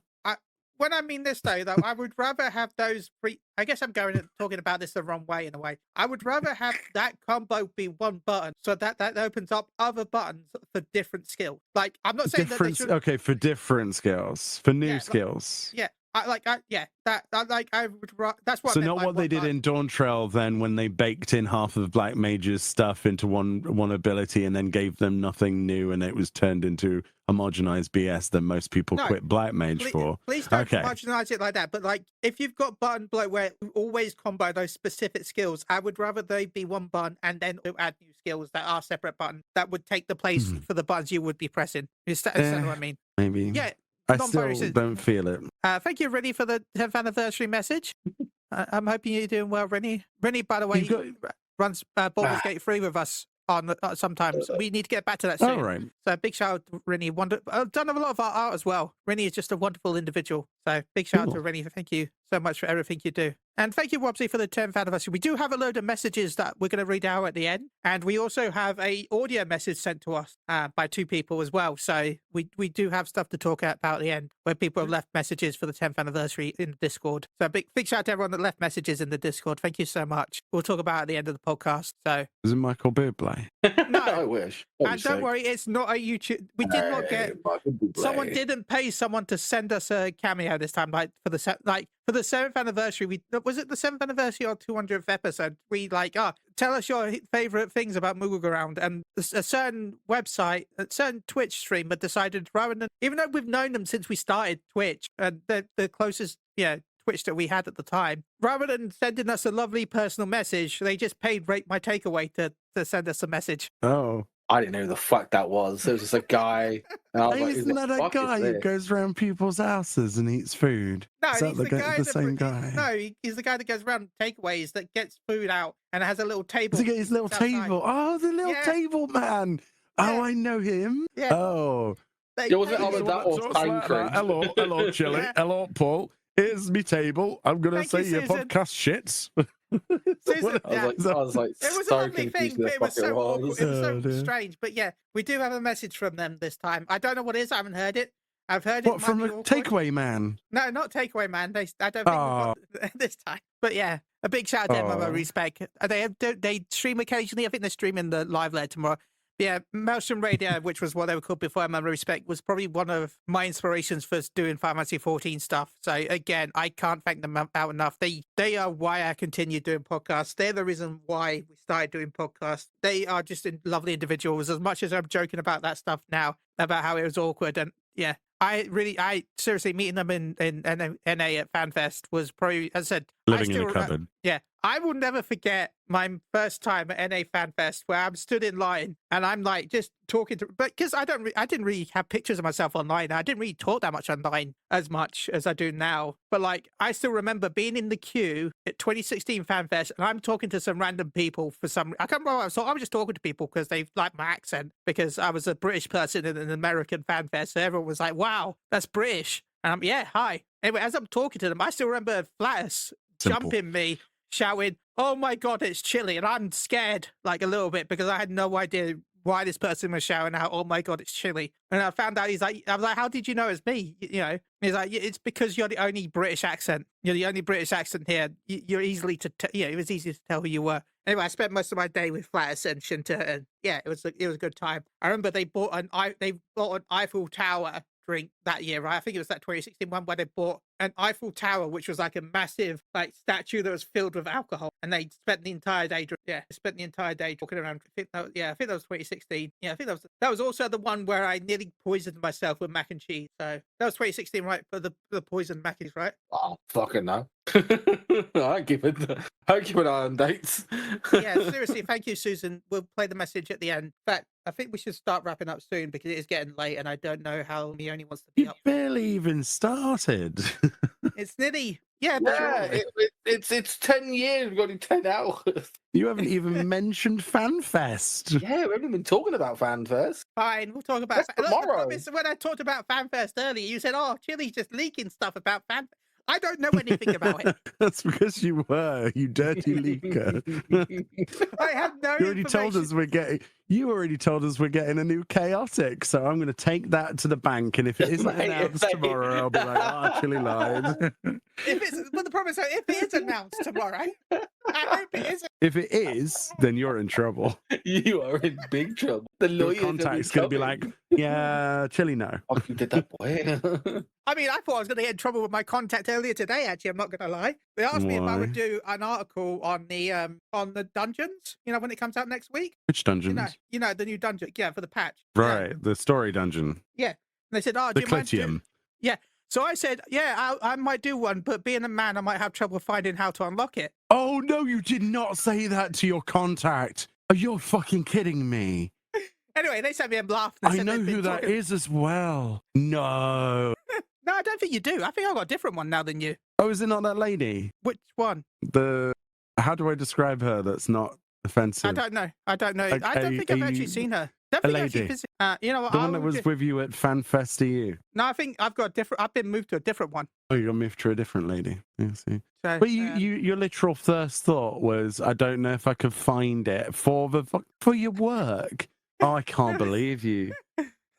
What did she say? She responded with saying, "Lols, they've been joking about that in the office a lot as well." Oh, okay, yeah, that makes sense. Yeah, so the title of your article has to be "Man Discovers Clitium." My review. Lol, there's been so many jokes in the office recently too. Ha ha ha. Your article has to have Clitium in it. Like, it has to have that in the title, okay? Yeah. You've got to do it. Discovering the Clitium with Chili. Delving the Clitium. Yeah, all I said was, being a man, I might have trouble finding the Clitium. I'll do my best to get a guide out so people can find it and unlock it. Oh, Jesus. Fran, what do you think of this? Fran's dead. Sorry, I am absolutely shit. Oh, he's tired from work. It's fine. Yeah. Fran, what do you think of Chili saying to his female Square Enix contact, I'm having trouble finding the Clitium? Oh, no. Yeah. No, she asked if I could do where the dungeon. You get blocked and then you never get spoke to again. There you go. This is, I'm going to DM you. So, yeah. I'm not going to say the names. I have respect. But that's I'm with now, Mione. Ah. Boris Johnson. Yeah. No, I know exactly who that is. I mean, he had to do something after he left, right? Yeah. He's got to work somewhere. Oh, yes. What's he doesn't know how to run London, does he? Nor does he know how to make buses. Oh, dear. Okay, Fran. Couldn't run a bus. Fran, if you want to step away and go get some rest, thank you for joining us. Sorry. Dropping us? What? Thank you for joining us, Fran. If you want to step away and get some rest. Thank you. Oh, dear. And enjoy the rest of the podcast. Thank you. Indeed. Thank you. Always lovely to have you on again soon. Thank you again. Yeah, thank you for having me. Bye-bye. Laters. My God, Chili deals with Thatcher. Oh, no. Well, the cider, that's fine. Oh, I love Thatcher cider. Yeah, same. I'm not running for London Prime Minister. I know there was a YouTuber that did that. Mind the gap. But, do you remember that YouTuber that ran for London Prime Minister? Yes, I have. So anyway, you were talking about the Clitium. Yeah, but yeah, that's the trial is based off Pharmacy 5 as well, right? Right. NUO is the tactics, not the Game Boy Advanced or something, isn't it? Yeah, it's the remake remake from the Game Boy Advance version. Yeah, that's very obscure, and I don't know why that of all things, but there we go. Yeah, it is a bit. I guess weird. it's just a boss to use, but it does feel like they've gone to a Wikipedia and gone that one. Yeah, a little bit. Oh, they've also gone for which one's voidish. Yeah, this one's got tentacles. He must be from the 13th. He'll do. Okay, what else can we do? I don't know. Just stick 0 there. People have forgotten about 0. All right. Okay. What about Golbez? Oh yeah, randomly. I mean, weird trailer. Well, no, because doesn't Golbez get his power from? No, it's Xdev that gets his power from right in the game. Oh yeah, in the game, yeah. Yeah, in 5, yeah. But no, I'm excited for the trial. I probably will never do the extreme until next expansion, but I'm looking forward to this trial. Unless you're there the first week, you're going to have lock duties. So yeah, same problem. I'm excited for Shinryu Unreal, but I'm also not excited for it. I think Shinryu is one of the most annoying trials on NA to ever exist ever. Like nobody could complete it. I don't know why it was so difficult. The fight was fun, and I hated people in it. Nobody could. God, we would run out of time nearly every time I would do it. It would actually hit the clock and get kicked out a lot of the times when it came out because people couldn't actually beat the fight. So yeah, it was scary back in it. I don't know what EU was like. Nah, fairly easy. It wasn't easy, but it was easy to get a group, and I don't know. I enjoyed it. So yeah, it was mainly when I got from the Duty Finder. Then Duty, I should say, more than actually most of my party. Same, a lot of my party finders that says lock duty nowadays because I haven't done raiding for a while. So and I haven't done extremes for a while. So yeah, mine also says a lot of lock duty. Yeah, I haven't done Doom Train or whatever the one before that was because I was static folding. So, but which is it? Yeah, because I was actually really excited for Doom Train. I'm not gonna lie, I was actually excited for that fight. So it's a shame. So was I. It's just I had no one to do it with, Well, hopefully, I don't. Okay, I'm not going to say for when it launches, because when it launches, everything breaks anyway. But I hope they announce cross-region data center travel. Very much doubt it. If they would have done it, they would have done it already, right? But not for when it launches. Oh, are you leaking more stuff? Hold on a minute. Is that what you're actually saying? No, I hope it happens, but I don't. If it does happen, I hope it's not for when the expansion launches. Obviously, like I've got my expectations for tomorrow even more now. I'm gonna write you a strongly worded message if there's no cross-region data center travel now. But the problem is though, if there is one, I'm gonna look like I leaked it now. Like now, see, this is why I don't want to talk about This is why I don't want to talk about Fanfest tomorrow, because anything I say is speculation. Do you actually know anything? No, I don't. I don't know anything. Would you submit to a polygraph on that? Yes. I will submit myself to a polyglot. Get the CIA in here. Get over there. Get him, boys. Hook him up with some electrodes. He's a sleeper agent for Square Enix. But no, I know you're all just joking about it, but yeah, I really don't know anything. Seriously. Yeah. I know. Yeah. Are you? I don't know. Are you looking forward to anything specific for, like, I don't know? What do you think the next expansion setting will be? Where do you think we're going? You two? I still think it's Blind Frost, but I'm probably wrong. I think Ilsabard and then North Treasure Isles, that kind of stuff. I would like that because I'd like more Malala stuff because I enjoyed that in the last patch. Well, that wouldn't be North, would it? That'd be South. Right? Yeah, but you said no. I said the Treasure Isles. The Treasure Isles are in the North. No. I want more Malala stuff if I can have that. That's what I'd prefer. But yeah, I could understand. Yeah, I would say, but maybe. Yeah, because the South Isles and Mericidia would be like a different expansion, right? Because didn't they say they're not doing Mericidia this time? Yeah, but they've also done multiple different regions before, so they could do some North and some South, maybe. They could do. Because they like to split things up in locations. Is that what you think then? You think we're going South Isles? Is that... Yeah, I feel like we're going to do some South Isles. I don't think it's good. Yeah. You know how do we like always have like the last bit where it's like less of the area, but then it expands with the patches. I feel like it's going to be mostly the North for, let's just say, level 100 to level 107 content. And then the last end game area will go to the South Isles and do some sort of thing there for some reason. And then the expansion, the patch stuff will cycle out there. Maybe. All right. If we're going over 100, that is, because they said the fact that they don't want to. Nah, they will. I doubt they've got any other plans. If they have, it'll be amazing, but... Because Yoshi P has mentioned how he doesn't want to go over 100. Yeah, but what have they got to replace it, though? I hope it's not attribute points. Attribute points would be the worst thing they could do. It would. Literally the worst. Literally pointless choice, because all of the choices are the same choice. What if we're sinking down? What if we're losing level? Oh, great. A World of Warcraft expansion, my favourite. Exactly what I want to have, yay. What about you, Paul? Where do you think we're going? Anywhere? I would like to go to a snowy place because I don't like all the sun and happiness.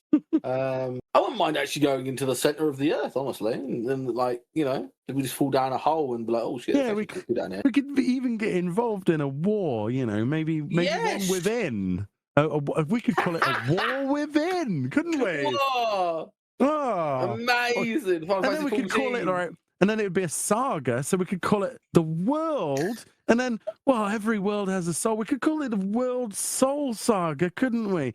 Yes. Mate, if fucking Square Enix comes out and says, "Oh yeah, we're going to do something different for the expansions now. We'll start doing the sagas," I'll be like, "Yeah, okay, I'm done." Yeah.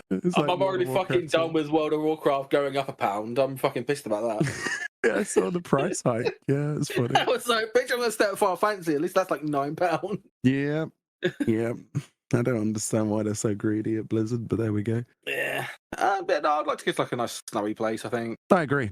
Nice snowy. I feel like we've gone to, let's say, Mediterranean. Don't know why. I had Paul using bigger words today. It's quite weird. It's like he goes to college or something. Mediterranean. Mediterranean. Yeah. Where would you put the ellipticals in? I can't spell still. Are you thinking like an Arctic expansion then? You're thinking, how north are we going? I would love an Arctic expansion. I'm not going to just a big old bunch of ice with a hidden city in it, like in Final Fantasy VIII when you find Estar and there's like an invisible shield. It's just like you're going through tundra and you're like, I'm dying. And then you go, and then you hit like a glass wall. What was that? And then it goes, And then there's a spell effect, and then the whole of Esthar is unveiled, and the Ascians they're fine. There's plenty of them. There's plenty of new ones, all sundered ones. They're having a great time, and they have their own little city hidden in the Arctic landscape. And you're like, it took you a while. We've been waiting.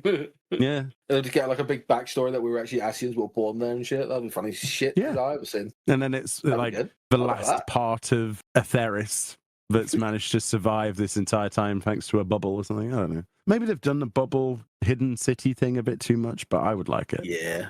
I'd like it again. Again, I like snowy areas. Like, the winterers. The winterers. Yes. I just like snow areas. That's what I think I like Heavensward a little bit too much, because I liked all the snowy area bits. Yeah, I'd agree. Heavensward had some really nice places. It made me put a jumper on. Yeah, go get those those glams on to get nice and cold. Yeah. Yeah, put a cardigan on. Jacket. Yeah. Go out and do fucking random shit. I am interested of what's going to happen, where we're going to go. Also, I just want to know what they're going to do with the job. Yeah, that's what I'm kind of interested in. Yeah, job design. Obviously the feet pics of the design work of the ground. Yeah, the development panel was amazing last time. Yeah, it was so good. It was actually probably the best thing that we had ever seen. I sat there and I was like, you know what? This is the best panel I've ever sat at. And the guy was so wholesome. Yeah. He was like, the way we take pictures is like this. And he took a picture of his feet, but then we Photoshop out the feet. And he was so good at Photoshopping the feet. I was like, I didn't expect to be that enthralled by a guy taking pictures of his feet, but it was fascinating. As someone who loved their job. So I hope the dev panels at FanFest are equally as good. Yeah, I really do. I really hope so. I do worry about that. I do worry about that Q&A with Yoshi P though, because aren't they like rolling dice for what questions? Yes, but I believe the questions are submitted anonymously, but they are vetted. That's good. They're vetted to prevent anti. It's because of the people have said things about certain communities. Yes, so they obviously can't just pick out a piece of paper from the random public and read out what it says, because that would probably not be very good. Some people can't keep politics out of games. Let's put it that way. But there we go. But the actual politics in games is quite nice. I liked all the like alliance and stuff. I hope we have a little bit of that, like a little bit more war. I do like a little bit more war in my video. I like a bit of war as well, Paul. I'd love to have a nice big civil war. Yeah, that's the one thing Stormblood had for it in my eyes. The big war was kind of nice. I enjoyed Paul, that. you know what really annoys me about that? That there is currently a war of succession happening in the Far East, and we don't get to hear or see anything about it. Did you know about that? I did not know about that. You know the Kagane Palace? So if you go to Kagane, there's a palace you can't get to. If you zoom out enough, or you manage to clip your camera through a wall, you can see the palace that's rendered, but it's not fully art asseted. Originally, the plan was for you to visit the royal family, but they didn't have that included in the game in Stormblood. And in the storyline, there's currently a line of succession war for the emperor of Japan, basically, the emperor of the Far East in 14, that's in little side stories and things, like the references to it. But apparently there's a bloody civil war. But whilst we've been going on holiday to Dawntrail, this thing's been raging on. Fucking war. We should know about this. We're part of the alliance. Right? See about this. So what? And it's because they keep their private affairs away from the embassy. I'm like, excuse you? There's a war going on and we're not involved? If we were there, this war. We could end that war in 5 minutes, Of course, the wars are light for nothing. Just go in there and spam holy, Paul. We're done. Yeah. Job's over. Fucking burn their cataracts. Yeah, apparently, you've earned the fat cat chat badge. Thank you, Twitch. Oh, we got it. Same. Nice. Yeah. I didn't even know it was live already. Okay. Yeah, it's supposed to be tomorrow. Wait, what? I've got it. Look, I got it. How'd you put it on? I clicked my little chat identity thing in the chat, and you can change your little badges. Oh fuck! Look at that little. Oh! It's supposed to be going live. Oh, it supposed to be like Yoshi P. I am the man. Won't let me change mine, but it's there. Oh well. Anyway, that was random. It's supposed to be in 80 minutes. It's supposed to be in like. It's supposed to be in what? Well, maybe they just forgot. Chili info was wrong. Oh, no. His insider information's wrong as well. No, I'm looking at the lodestone right now. Like, I've got the lodestone open. Lodestone says the campaign starts from 24th of April, 8 a.m. BST. Well, it's not bloody 8 a.m. It's 1 a.m. Bud. Anyway, that's actually quite funny. Let's drag you back to your topic. It just popped up on my thing. Yeah. I was like, oh. I also have it as well. I can't. It doesn't want to. I've got it, but like, yeah. It's fine. Sort it later. That's cute though. So yeah, if you've been watching the podcast since the start, then you might have it as well. Yeah. So groovy. And you can only get the main quest one by actually watching the official stream though. So because there's the content unlock quest chat badge, you have to watch the official account to get that. But to get the Moogle, Fat Cat, and Alpha, one's for NA, one's for EU, and one's for Tokyo, you have to watch the stream. So yeah, I wish that you could do the same thing on YouTube, but you have to buy the membership thing, and I don't understand the point in having a membership on a channel of a YouTube series where most of the chats are disabled for 90% of their streams. So that's why I get really confused about the fucking Warhammer stream on Twitch. You can like sub and shit to that. I'm like, why the fuck do they need subs? The fucking company. Yeah. I have to spend like 40 quid for a fucking model. Weird, isn't it? You fucking cheat. You're changing my fucking sub money from the. It's nice that these things are free, at least for Twitch, but it's a shame about YouTube. YouTube got shafted. The Moogle, it's annoying. I want the Moogle one, but I'm going to be in. Damn it! I'm going to have to try and watch it on my phone just so I can get. Yeah, just load it on your phone. I'm going to watch Fanfest while I'm at Fanfest so that I can get. I mean, or before you go, leave your computer on and then just have it automatically on that channel. Or like remote control your PC. Oh my! I do have that setting, so I could do it, I guess. And then it comes back to a burnt house. Shit! I'm not sure enough. Oh no! My one plate has burnt. Whatever will I do? Man, I'm down to one. And my bowl copies as well, of Twilight. No. And my bottles of Prime Hydration I have on my shelf. Oh, you shell. Oh dear. Right next to. Yeah, no, I'm looking forward to it. I'm really very conscientious of the job because I think that might sway me to play a little bit more. Job design is very important. Yeah, like the way that they go forward in terms of what the job identity of each job is, what they get, what they feel like. I mean, we're probably not going to see any of that tomorrow anyway. No, we're not going to see any of that until that's not going to happen. Yeah, it'll be EU when we get that stuff. Maybe even not until the media tour, dude. Yeah. Actually. I can say most of the job stuff have been media tour, right? When it comes to rework, they haven't really talked about rework. And even then, they've not really talked about it because they've I've only ever really been to 2 media tours, and they've kind of tried to keep some of it secret, even though you're there. Really? Because the 2 the media tours I've been involved in, they've given us a sheet that we're never allowed to actually show anyone. It still says that it's a lifetime NDA. Okay. Yeah.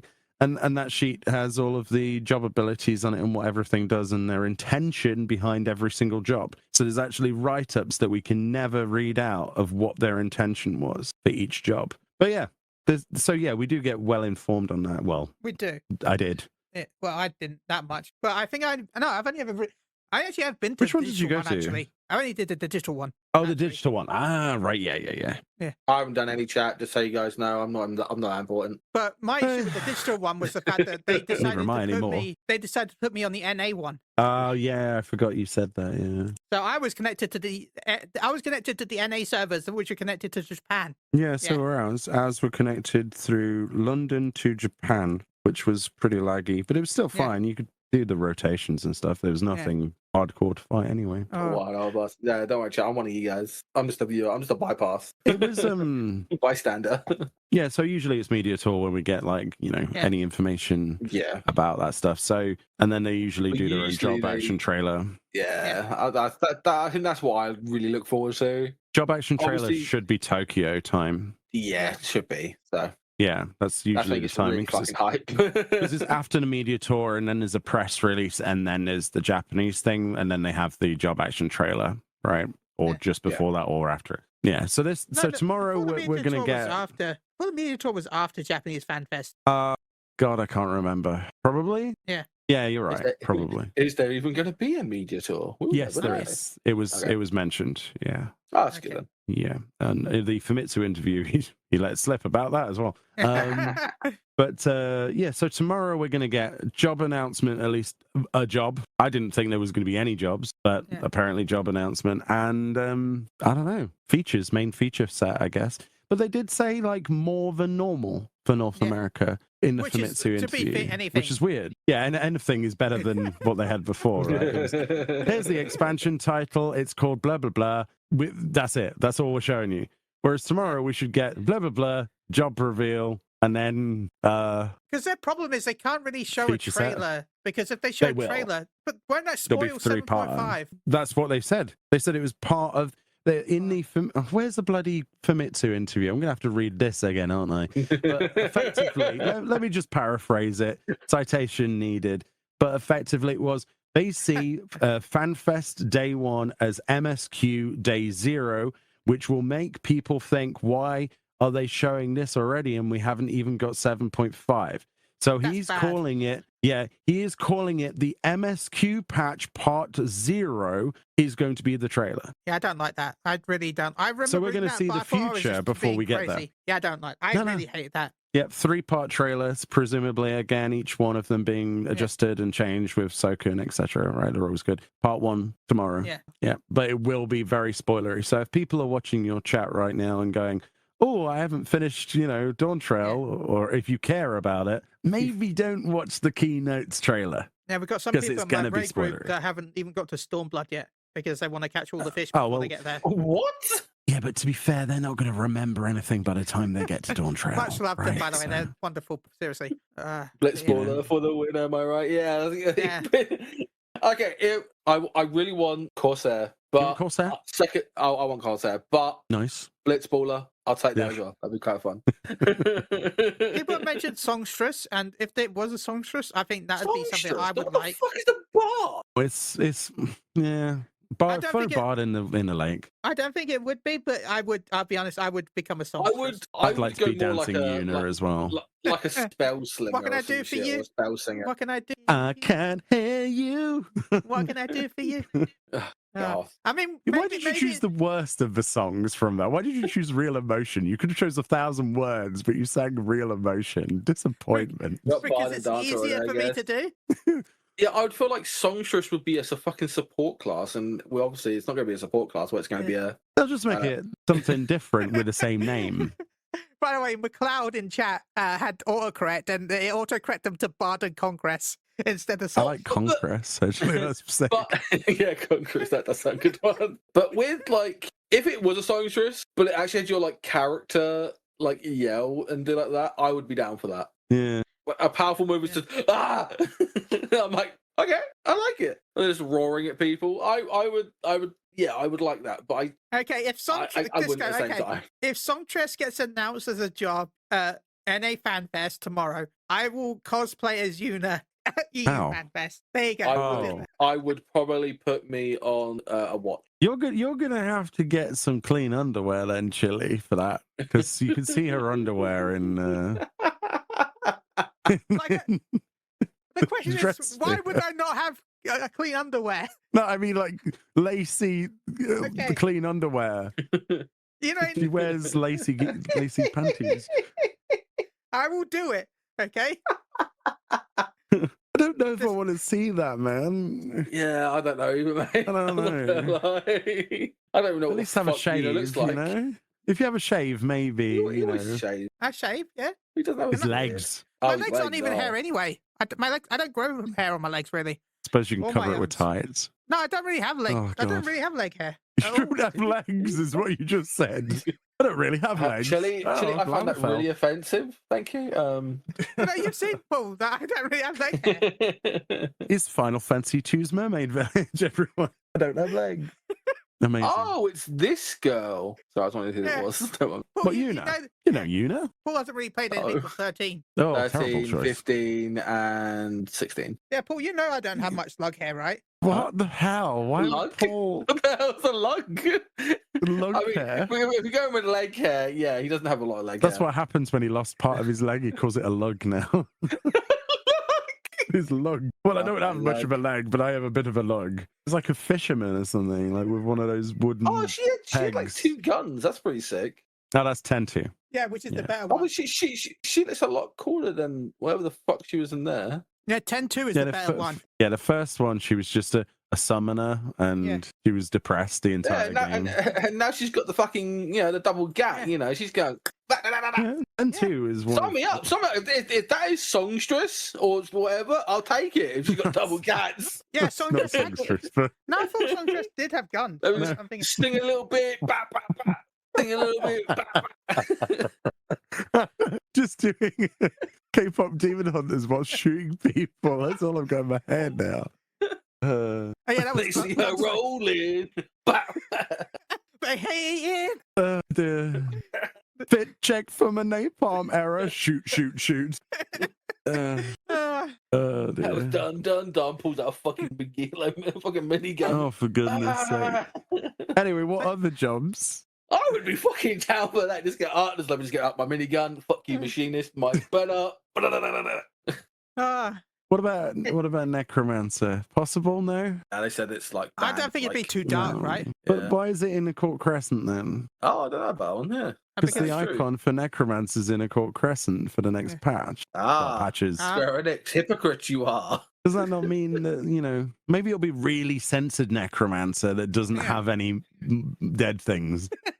Yes, as we go watch Hildebrand, the fucking zombies with gore coming out. Dude, did you see the special site? I was like, oh my god. Yeah, the zombies are really graphic this time. I actually need to do Hildebrand. I haven't done any of this expansion yet. The blood dripping down the arms. I'm like, can they get away with this in certain regions? Yeah. Is this why is this one of the reasons why the age rating went up? I don't know, but if so, give us more of that.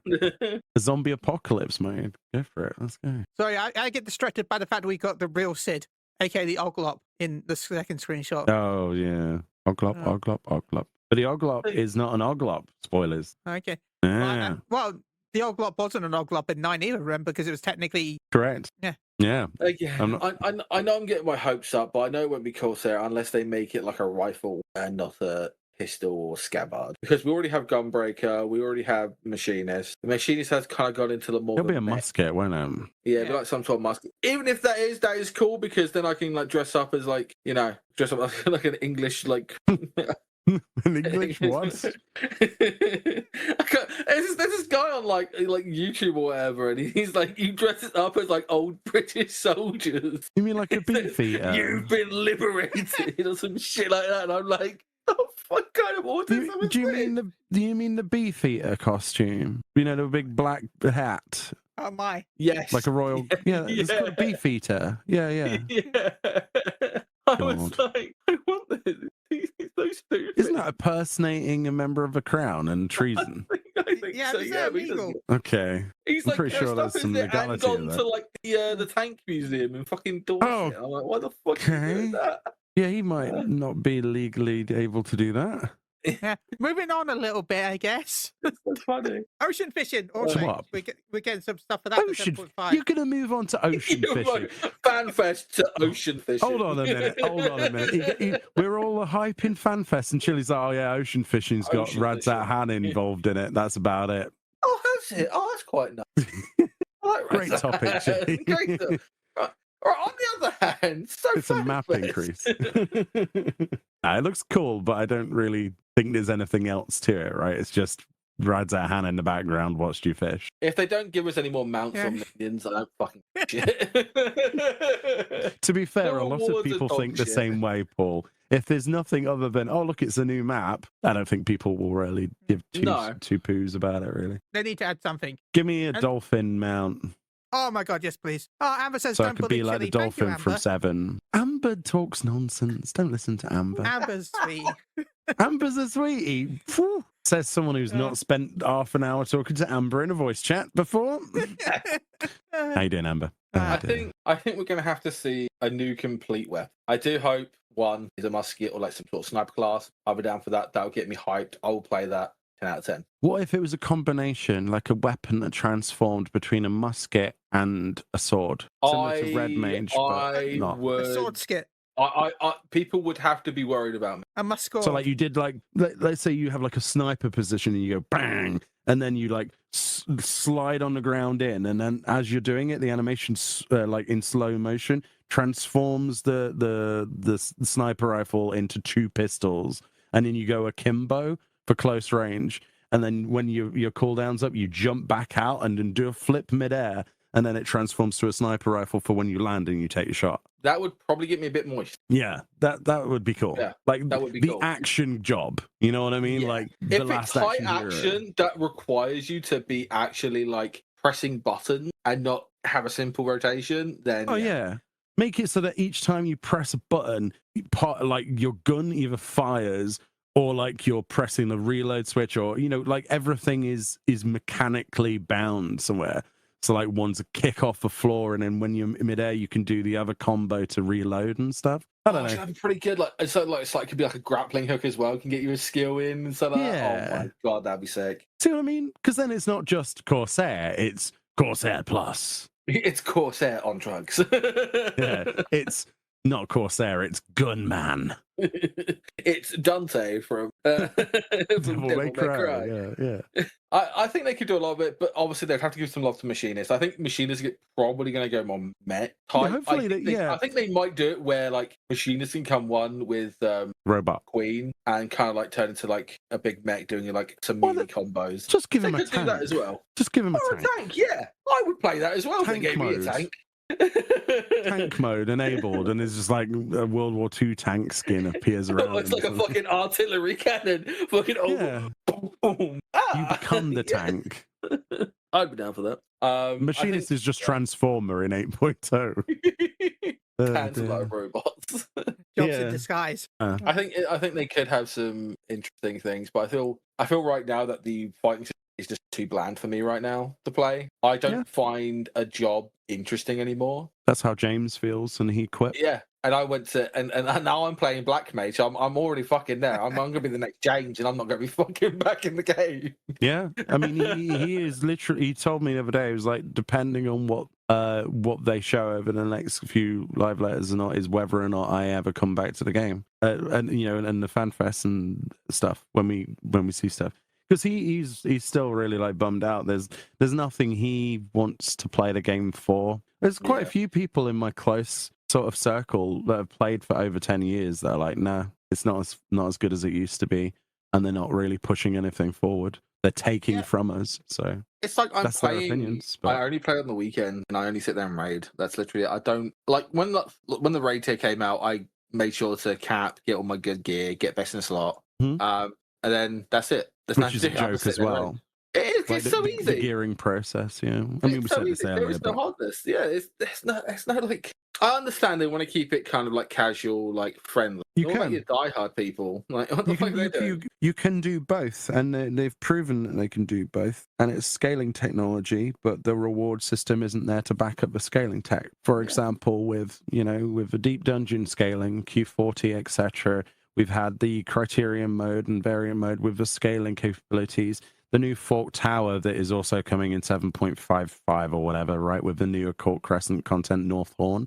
It's Fork Tower Magic, I think it's called. And supposedly that has 2 difficulty modes. It has a normal mode, which you can just go in solo, apparently, or you can do it in a group of people. But you've also got the harder mode as well. So they've figured that out. They've figured the scaling tech out. They have the capacity to now make it so that you can go and do something, and it scales depending on how difficult you want something and how many players you have the thing to do. But the rewards stink. Yeah. The rewards need to be meaningful for the harder stuff and exciting for the easier stuff. Give us mounts and stuff, but also give them a little bit of item level. Just something, just a scrap of something tangible. Don't give them materia. Materia is like me going up to someone and slapping them in the face. It really is. It really if I said to you, unless they made different types of materia. Well, we have different types of materia. We have spell speed, crit, debt. No, I mean like make it so that the materia does unique effects that change the armor a little. Terrible idea. That's a balancing issue. No. That's what we like to call augmentation, and video games like to use gacha mechanics to enrich said augmentations. Black Desert, Arcade, every other game ever made. Like no, please no. But like how you've got doesn't have to be something that's good for combat. Yeah, exactly. But this crap, then you've just made your point.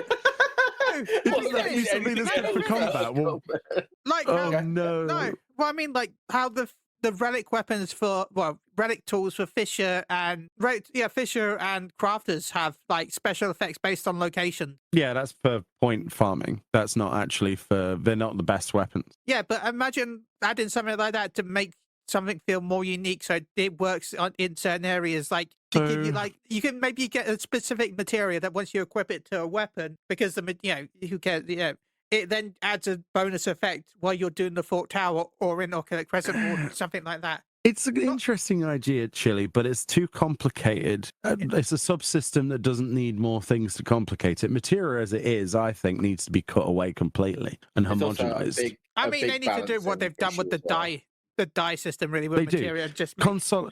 You know what it needs to be? Red, blue, yellow, green. Yeah, it shouldn't be critical hit. What color is that again? Oh shit, I need to go to the market. But what's it called again? Oh, Heaven's Eye. Oh, screw that. Red, yellow, blue, green. There's your materia. One is for gathering. One is for just. What's the point? What's the actual point? What 13 of them now? I can't remember now. We have so many of each one. They're just annoying. They're terrible rewards. They serve very little purpose. I think crafters should be able to make them. You know how in WoW, like goldsmiths or whatever they're called, I think they're called like you can craft them, but it's called spirit bonding. Yeah, technically it's like crafting, actually right? make it and sell them. Yeah. Anyone remember? Instead of like getting them drop. Anyone remember back in the day where you would go to? It was Odin's, like not the fate, but the sword in the shroud, right? And you would run around in circles as a crafter, and you would have the water elementals attack you, and someone would heal you, and you'd run around in circles for hours to get the spirit bonding up, because that was one of the fastest ways to do it. Yeah, I do. I do recall good money things like that back then, weren't it? It was really good money. Yeah, that's fun. Yeah. You'd buy some spirit bond potions, and you'd run around in your circle for a few hours. But yeah, again, with like job design stuff, we're not going to see any of that until media tour time. The only thing you're going to get is a look, maybe a smell, a little picture, maybe some footage of like a CG footage of Meteor dressed in a different outfit and probably pulling out the weapon, and then maybe a title for it, maybe, and then a title for the expansion. Aside from that, like the big important things are the keynote, right? And you might get some information as to what things they're removing. We could see some big name sort of removals from the game, similar to how they've already said totems are going away, right? But maybe they'll elaborate on stuff like that. So it's like I'm expecting the rebirth, quote unquote, to not actually be a rebirth, but actually a modernization. Okay. And what I'm expecting is Yoshi P to stand up there, the keynote to be on, and him to say stuff to the equivalency of when they removed TP from the game, okay? I think it'll be significant and important, but not immediately what people will have thought of. And I can't think right now of what that could be, but I bet you it's going to be similar to, do you remember old BlizzCons, Paul, where they'd be like, hey, remember this? It's gone. It'll be like that. I think it's going to be like that. Yeah. Because that's what the game bloody needs. It needs some modernization, but also at the same time, they need to keep the people that were playing still interested and eagerly interested to play their new version. So they need to keep people interested by showcasing there will be a change in the way that our combat, our gearing, our system. They don't have to elaborate. They just need to provide us with a few hit pieces. Yeah. Just provide us with some key bullet points of what they plan to do, not how they plan to do it, but like we are doing this, and this. Do you know what's going to be? Do you know what's going to be great if they say, "Hey, you know that now every class is going to get a subclass."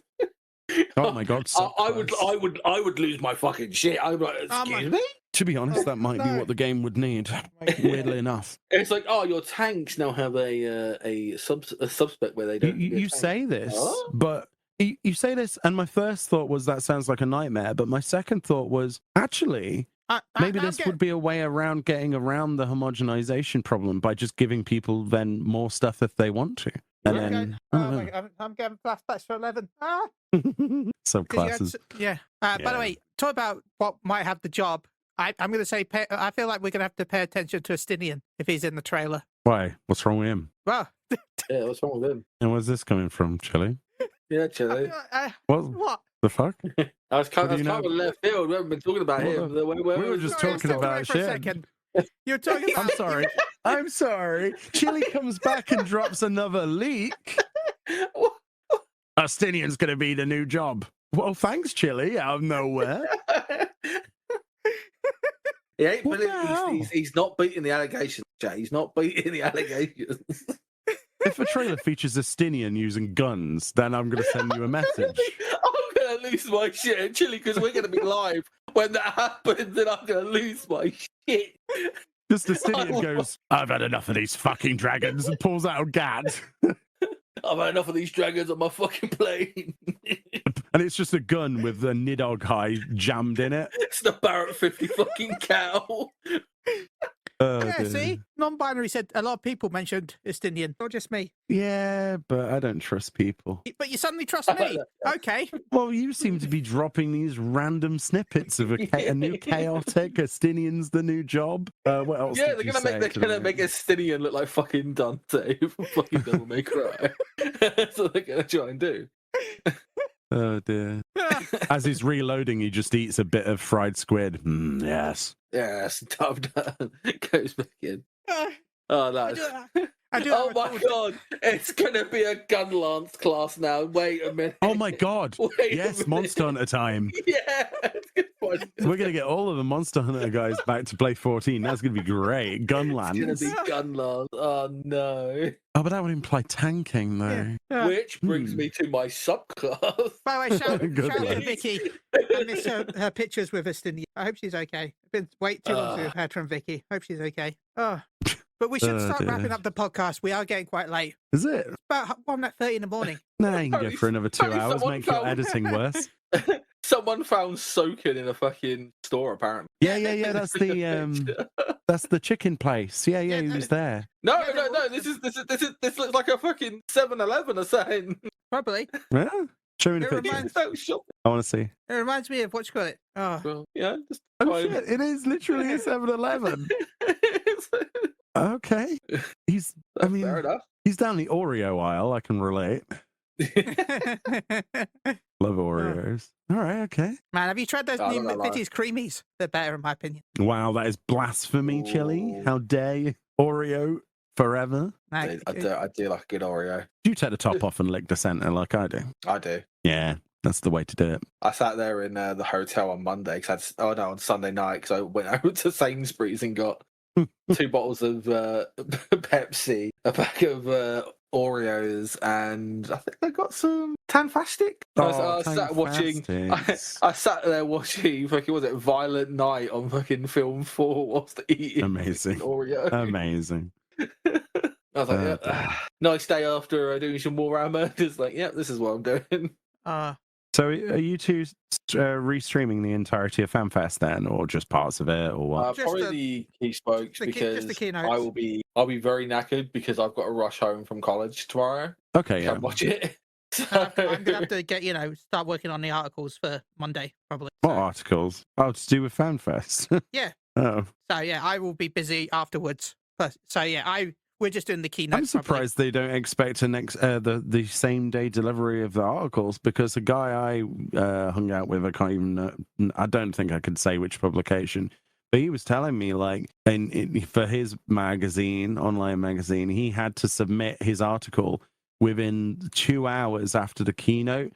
Otherwise, he would lose his thing. Because most of the editors are away after 5 p.m. Oh, that's crazy. So even if I did want to submit it, I can't say any more than that. But these guys had a 2-hour window after the keynote. I'm like, fuck me, no wonder all of these articles I read are full of mistakes. I didn't realize it was that bad. I'm not given a limit.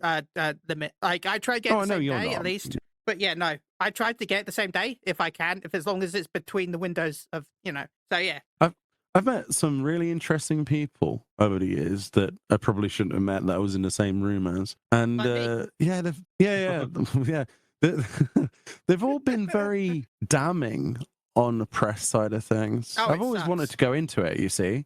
That was what I wanted to do, but I ended up doing bloody YouTube and stuff. But I wanted to go into like the journalism side of things and making articles and stuff. No, but it sucks. Everyone I've ever talked to is like, it's just shit. Don't bother. Yeah, I'm like, really? It really is. It really is. Yeah. I mean, I've talked to people at Square Enix that work in PR and other things that. Yeah. That was what they did before. They did what you're doing. Yeah, they the person did I contact with now journalism stuff. Yeah, exactly. And they all say it was the worst thing I ever did in my life. Yeah, it's exhausting. And it was only and that blows me away. I thought it was going to be more exciting than that. It's exciting the first few years you do it, but if any longer than that, you start because you start having to play games not because you want to play them, but because you have to. And that then ruins you could say the same about YouTube. You could say the same thing about YouTube. But you can say about anything. But yeah. I mean, the thing with me, the way that YouTube works for me is I'm addicted to the bloody game. Yeah. But the thing is, I'm addicted to the bloody game, though. It's not because it is because I have to. But it's also because I do anyway. But you imagine you have to then play games that you don't really like just because you have to. That's also another factor. Like, if you're going to video game journalism, of course, other journalism is different, but that's called variety streaming, and that's horrible. So yeah, I don't know. We do variety streaming. Go check out my Vampire Crawlers recently. A variety content creator is a very hard job. Oh yeah, there's not something I would do because holy crap! You've streamed other games. Of course, no. But Twitch isn't my thing, is it? Yeah. Twitch isn't my main platform like YouTube is. If I was to make a video tomorrow on YouTube about, I don't know, Ark Raiders or some shit, it would get like no views and it would also destroy the other views for the 14 videos. So to be a variety content creator on YouTube, holy crap, you need to be prepared for a lot of problems with the algorithm. Yeah, YouTube hates it. It's crazy. Even with my Dragon Ball stuff, because I've been going into Dragon Ball anime gaming and just anime gaming in general. It hates you for it, doesn't it? If I do anything other than Gekishin, because I did a lot of Gekishin videos, it goes down. Everything goes down until I make another Gekishin video. It's because YouTube will not. Yeah, YouTube will not place your content in front of the same people that they subscribe for, but they watched X amount of whatever it is, Dragon Ball Z or whatever it is. Yeah. Big shout out to everyone, but I'm just going to give myself a quick self plug here. I hit 350 subscribers recently, so thank you to anyone that subscribed to the channel. So yeah, I'm getting close to monetization on it. So by close, I mean it's still going to be about a year and a half probably, but that's better than I was. So that's pretty cool. Yeah, we're overall about 220k views, 352 subscribers. So that's mainly because of shorts. That's pretty cool. Shorts boost views by a lot. Shorts are the cheat code when it comes from time. Shorts are only useful if you link another video to them. Yeah. Well, like today, spoilers, I did a Kid Buu video, but then there was one of the matches where it ended up being really funny because hey, Amber, thank you for the gifted sub to Mione. Oh, that's nice of you. Thank you. But one of the matches normally lasts like 5 to 6 minutes, but for some reason, the enemy team, I think, decided just to quit, and we just won in like 45 seconds. Okay. So I ended up just thought that would be a funny short, like stuff like that. So then I linked that to the video. So because there's an option. It's like related to, and there's that. I don't know how long that's been there. And you basically select your own video. And it is useful. People do click off that stuff. I have found a little bit of success off of that. But shorts themselves, on their own, they make you look big, but they don't actually do anything other than that. They let's say a short gets 5,000 views. The amount of money you get from that from advertising is 1/100th of what you would get from a YouTube video. Yeah, like ridiculously. Anyone who thinks, people are making these shorts with thousands of views, hundreds of thousands of views, you get like 0 point something pence from it for thousands of views because it doesn't give you the same rate as it does for a long form video. So that's why a lot of people use shorts as only gateway. They do a snippet and go, hey, I've just put my new video out on Roblox. Click below. And that's all the short is. I can't stand YouTube because of it. You scroll through it and all you see. Yeah. So they're fun, but they don't get you anything unless you force people to go somewhere else. But it's tricky. It's tricky. But congrats on growth, man. That's awesome. It's been fun. It's been fun learning as well. That's my main reason I've been doing it for, is just learning a new skill. Like that was every day is the same. It's always a learning process. You'll never fully learn it, which is good. I like that. Same. But yeah, So I do want to start wrapping up soon because we do have our messages to talk about. Oh, yeah. So I've also got to get up at 7 o'clock to get to college. I'm sorry, guys. Okay. No, it's okay. So I'm just enjoying chilling. Yeah, same. we need to have you back on sometime again. Whenever you want. Thank you. So, but again, thank you to everyone on the Discord that's left messages. We had a section in the Discord where people could write down some messages, and I'm not gonna lie, I was shocked at how many responses we actually got. So the first message was from Kiri Overdrive. Dear Moogle Go Round, you were one of the first community projects I saw floating around when I first started playing Fantasy 14, and I was impressed by your level of enthusiasm and care that went into your work. 10 years is a long time to do anything, so many congratulations. It was an honor to be invited on, and here's to many more times. Love, Kiri. Hey, thank you so much, Flaz, for the 5 gifted subs. I promise we will get to your I haven't heard it, so I don't know what it is. I promise to get to the MMO respect thing soon, hopefully. Congratulations to Non-Binary 9. Congratulations to It's Really. Congratulations to Susan Sprinkle. Congratulations to Disco Cup. And congratulations to Trish Marigold. By the way, I like the fact that Twitch now gives subs more to people actually in chat than it just random people in your follow box. So thank you to everyone. Thank you, Flaz, for the gifted subs. Do you want to read the next one, Paul, if you have it open? Yeah. It's by our favourite Gwen, who we're going to be seeing in Fanfest. I'm going to make me read now. I have no words to express the gravity of how happy I am for you guys. So let me break it down into an easy to understand forum. Woo! Let's go! Happy anniversary! Thank you, Gwen. Running out of drink to cheers people with. Rafok, congratulations. May the next 10 be absolutely fantastic. Luna Dragon, so proud of you guys. Wow, 10 years have gone by and you're both still doing awesome things. Happy 10th anniversary, Moogle on Radio. May this show inspire and be a homely place for others that's here in the future to come. I feel like doing awesome things. I'm like, I ain't done this shit. I haven't streamed on Moogle for the past 2 weekends. I've known Luna for so many years though, so thank you so much, Luna. Sorry, were you about to say something, Yanni? No. Okay, sorry for taking this over right now. I know you're still here, but seriously, thank you, Yanni, by the way. I'm good. I'm enjoying this. Thank you for supporting us also for the years. Seriously, I remember when I was on You enjoy the praise you need. You know, it's important to give you praise for what you do because it's a tough thing to do. Running a podcast, especially around a niche like this, and keep doing it. It's fascinating, and you're both providing positive outlooks for a game that is overtly negative in press and media. So it's good. I will always keep want to doing try what to you're be doing. as thank you, and keep doing what you're doing. Seriously, your YouTube channel is pretty much one of the only Fantasy 14 content I watch nowadays because you bring such a good viewpoint to the game, and I enjoy everything you do on your channel. So seriously, thank you so much for being an inspiration to everyone. Don't know what to say to that. Anyway. Thanks, but yeah. It's just being a decent human being. That's all it is, right? And that seems I've rare said this nowadays, before. so. It's something, right? So if people thank me for something, I always say you should never have to thank someone for being a normal, decent human fucking being. Okay, the point we're at where we need to thank people for doing things that shouldn't be thanked for just being nice and treating others as you want to be treated.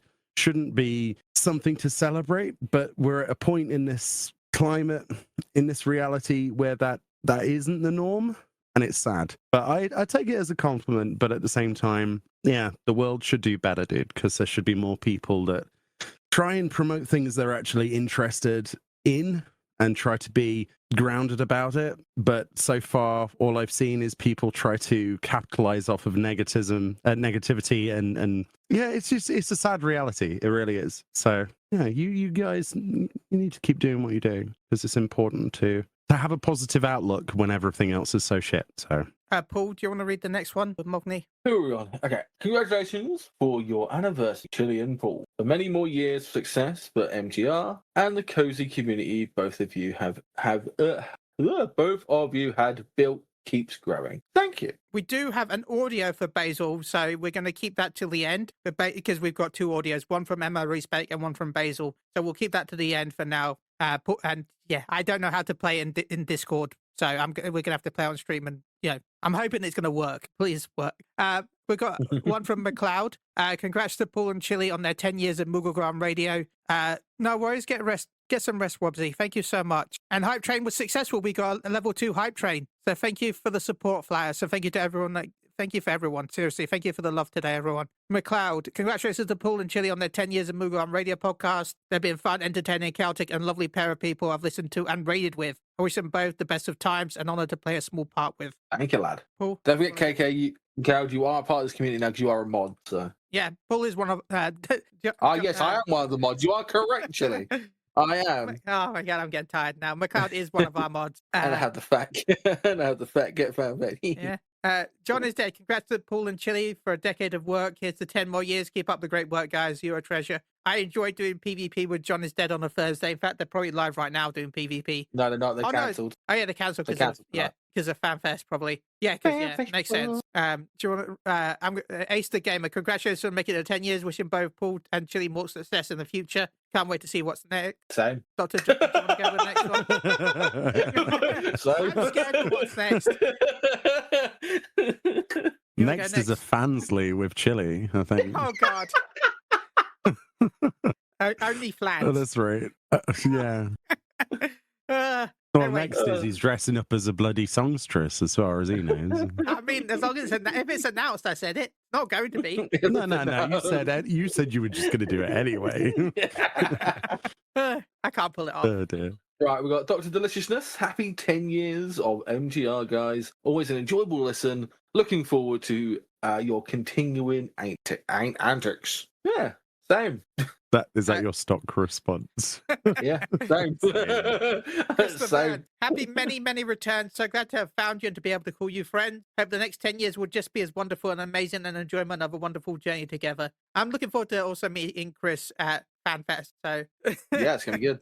We're gonna try and find him Friday. It's gonna be. What? Did you say you were looking forward to eating crisps? No, I'm looking forward to meeting Chris. Chris. Oh. A person. A person. I've already said the first thing I'm doing when I get into Germany is finding a KFC. Oh, well, there we go. Yeah. Let's hope you don't have to be in your underwear this time, eh? Oh, talented we are. Am I going next? Okay. Nobuaku? I was going to kill Nobu. Yeah, I'm bad with names. I know who you are, but fair. There you go. Nobu Fair now. I just want to give you a very happy birthday, okay? And big congratulations to Chili and Paul. A 10th anniversary is Wild Throw podcast. You guys are awesome and have had so many wonderful members of the community on your show. I'm glad to have known you both and be here for this. Hell yeah. Don't know whose birthday it is. Mine's not until next month, but yeah, thank you. I will say that's one thing I've enjoyed. One thing I enjoy about Moogle Go Around is the fact that we've been able to have different people in the podcast. And that's probably why I enjoy doing it. And we've had more community members over the years. We started off just being me and you, and then we had a couple of people that we had on regularly, like Flatters. And yeah, but it's been nice that we've been able to have more and more people come on and talk with more and more different people about different things about Final Fantasy and what they like, from role playing to PvP to, it's been fun. Having professional singers who worked on the game that shall not be named. Yeah. Yeah. I know who you mean. I just made the realization. Yeah. It's a Voldemort situation. No, damn. Yeah. I think she's still technically in the Discord. Is she really? I don't think she's. My goodness. I don't think the account is real anymore. But I don't think she still uses the account or whatever, because I've never seen them online. But technically, I need to ask you what happened to her manager, by the way, at some point. You'll have to fill me in on that. I'm curious. Oh, yeah, that weird. I mean, that guy. He said it. He fucking said it. You're not wrong. No, we're not going to talk about this because we're online. Yeah. We'll talk about it. Oh, dear. He was a weirdo. He was. Yeah. That's funny.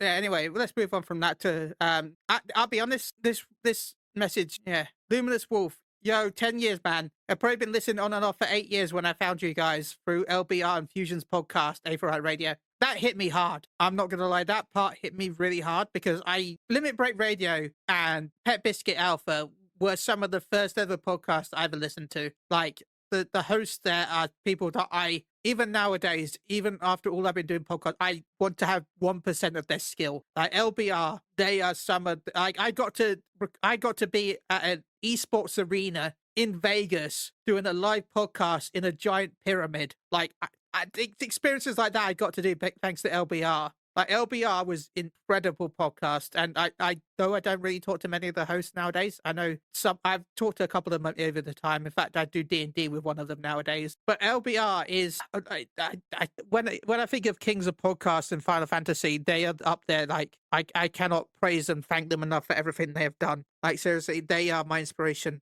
for anything that I do. Like, and carry on with their message. But Chili, my guy, you're an amazing dude, and I'm happy you made it to 10 years. And the co-host as well. Can't wait to see what 8.x brings. Don't stop being yourself, my guy. Thank you, Luminous. I don't even get a name. I just get a fucking co-host. Fuck. Yes. Yeah. You're now co-host. I'm now co-host. We'll get everything changed. That'll be on my license plate now. Co-host. With a 0, yeah. Co-host with a fucking throat. And I'll be honest, the biggest shock for me was this one. Like, Safer Sephiroth. For anyone who doesn't know, that is from another old Final Fantasy podcast, The Crucible. Like, Brahma and Safer Sephiroth were two, again, lovely individuals that I wish I talked to them more nowadays, but I don't really talk to them. It's been way too long. There are a few achievements by people I look up as creators and performers that are so grand an achievement as 10 years of Moogle go round. Thanks so much for keeping it going, even though the troubles and tribulations. And thanks for giving me a platform and the confidence to try for myself all those years ago. You guys should be incredibly proud. And that last few things is what I've always wanted Moogle Round to be. And I think you as well too, right? But we want it to be a place where people can express themselves, talk about the Final Fantasy 14 community, and just learn what they want to do and enjoy themselves and just enjoy the game and have fun and have a chat. Yeah, like we're having a chat at a bar and it's like, oh, you play this game too? Oh, yeah. What do you do in this game? I wanted people that have more creative juices than I do to come on and be like, hey, this is what I did. And I'm like, no, that's sick. Yeah, go see them and not us. Because I'm not very creative. I say that as I fucking paint miniatures for a fucking living. Not a living, but sit there and paint fucking models. Okay, so I'm hoping this will work. So I'm going to play It's Basil's Times video now. Well, not video, but audio. So I'm hoping this will go through. So I'm going to go death. In 3, 2, 1.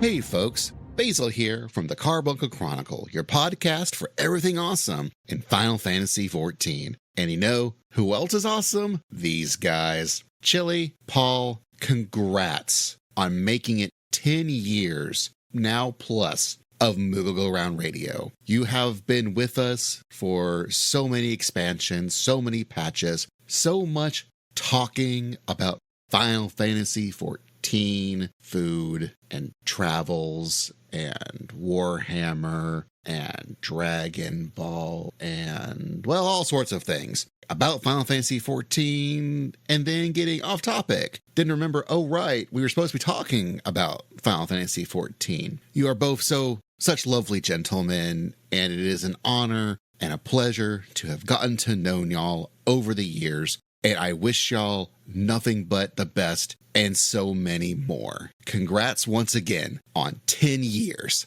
of Moogle Go Round Radio. And now, maybe you'll get back on topic this time, but probably not.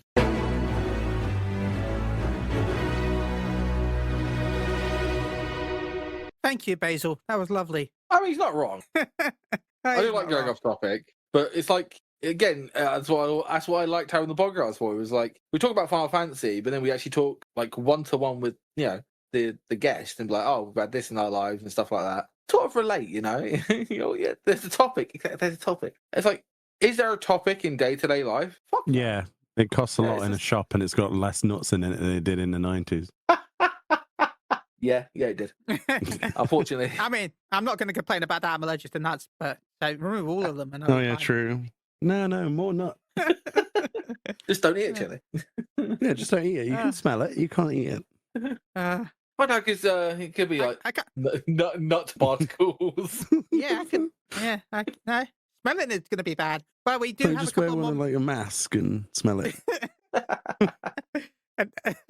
We do have some more messages. We do have one more audio message. But before that, there's a couple of messages in the Discord. Prismind has said, been uber busy, but not as busy as you guys. Great to see the team is still up and kicking for 10 years and hoping that so long as 14 continues, you guys keep it going. We will keep doing our best. And Amber Fireheart says, happy anniversary. I'm late, but thank you so much. The fact that you wrote a message is all that matters. Thank you so much, Amber. Thank you for the love. And seriously, thank you to everyone in chat right now. Thank you all for joining us today. Now, we do have one more nut particles out. You've never been on one of my streams before then. Surprisingly, how much nut particles exist. Just don't go around his house with a black light. Sorry, I couldn't resist that. You're telling me I'm not supposed to give them when they come into the flat. It's a free gift. Mm-hmm. Moogle Ground branded black lights. Oh dear. By the way, I'm wearing my Moogle Ground t-shirt, my anniversary t-shirt. Has that got nut particles on it? Probably. Oh dear. I got a Shaun of the Dead t-shirt on currently. Ah, cool. I don't have a Moogle Ground t-shirt. This is my 150th episode t-shirt. I thought you were wearing a songstress outfit. That could be Fanfest. Not yet. Oh, right. He just confirmed it. He just confirmed it. He's going to be a fan. Just don't get your nut particles on Unicosplay. Well, my issue is, you mean before Fanfest or during it? No, you should go. Oh, we should sign him up for the Glamoured for Life contest as Una. Oh my god. That'd be amazing. And they wouldn't be able to say anything against it either. Oh my god, you could. Oh, dude, I'd love to see you on a stage dressed as Una songstress. Oh, yes. If Moogle Go Round if the viewers want to fund it. No, just budget Una. Just some tights, a skirt, you know? Anyway, our last message from the wonderful people, MMO Respect. Hi, Paul and Chili. Hello. How are my sweet boys? Hello, Moogle Go Round Radio. You don't want to say they're my sweet boys? No, that's on brand. Okay. Well, hey, it's your friends over here. For those of you that don't remember us, back in the day, I'll let our producer explain. What? Yeah, go ahead. Tell them who we are. Back in the day, yeah. I don't have dates handy, so should I use your use Flatus and Shinter? Yeah, that'd be that'd probably be the smarter choice. Just use your full birth certificate names. Yeah, here's their social security numbers and addresses. Yes. Back in the day. I'm on the US anymore. Yeah. Good luck. Shinter and Flatus recorded a podcast called Maelstrom Radio that was about Final Fantasy XIV. That sounds And then accurate. it wasn't about Final Fantasy XIV, and then it was about Final Fantasy XIV. And then it ended. The end. Now we got a lot of placeholders, so we're holding places. Yeah. So anyway, we've dropped the Maelstrom Radio moniker and are now MMO Respec. Still MR, broader scope, 100% less content. Yeah, well, we're in what I like to call the incubation phase. Yeah, sure, you could call it that. We're cooking. Listen, when we're done cooking, when we come out of this kiln, we're gonna be beautiful. I was going the alien route. Oh, okay, that incubation phase. Yeah. Speaking of kiln, did that weird pottery fighting game ever come out? It is. It's out. Is it any good? I heard it's okay. I heard it's a good little party game. Okay. Anyway, hi, Paul and Jill. Much like any other time we do this for you, things have gone off rails instantly. We want to thank you for letting us do this for you. And also allow us happy anniversary, Paul and Chili. It's been 10 long years. 10 long years of you talking about Final Fantasy. We gave up. So.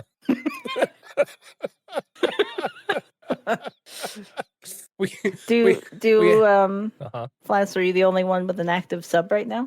Yeah, I go in there. I like to poke around. Well, and you have to make sure your house and FC house doesn't get deleted. Yeah, I'm holding that out of spite point. So sometimes I know people wait and see, because I have technically one of the best spots in the health called. So that'll tell you. Oh, your personal house? Yeah, my personal house. I have the best spot. Yeah, your personal house is at a nice spot. It has a waterfall. It has the waterfall. They have no neighbors. I'm on my own stump. Although you did have that good Kugane house. I also, let this be a word to the wise. Don't let other people suggest. How about? Well, what about? We bought a house. No. We bought an RL house. No, that doesn't count. I mean, okay. No, that's different. I mean, don't let somebody tell you about a pixel house that you're gonna buy. Don't let them. You buy a house, or if you can even get a damn house during a lottery. I mean, it's not like other. Chili just got an upgraded house. He's in a medium now. Yeah. Well, good for Chili. He likes slumming it in the goblet. Yeah. Slumming it in the goblet is the new podcast that we're starting about Final Fantasy 14 housing. About Final Fantasy 14. No. Anyway, again, Paul and Chili, 10 years of doing anything that a creative outlet, impressive. And is for all the people that listen, they may not know how much work it takes to do that, thing, even if it is just making sure that you're there on time to turn on the microphones and go live and press this sometimes very, very hard. So congratulations for 10 years and talking about the game for a decade. That is no easy feat. Take it from us as former professionals or current professionals, that it's not easy. So let alone doing it with, one other person. We had 3. 2. Well, it was 2 of us talking. Yeah, I didn't have to show up. But you did. That's the most important part.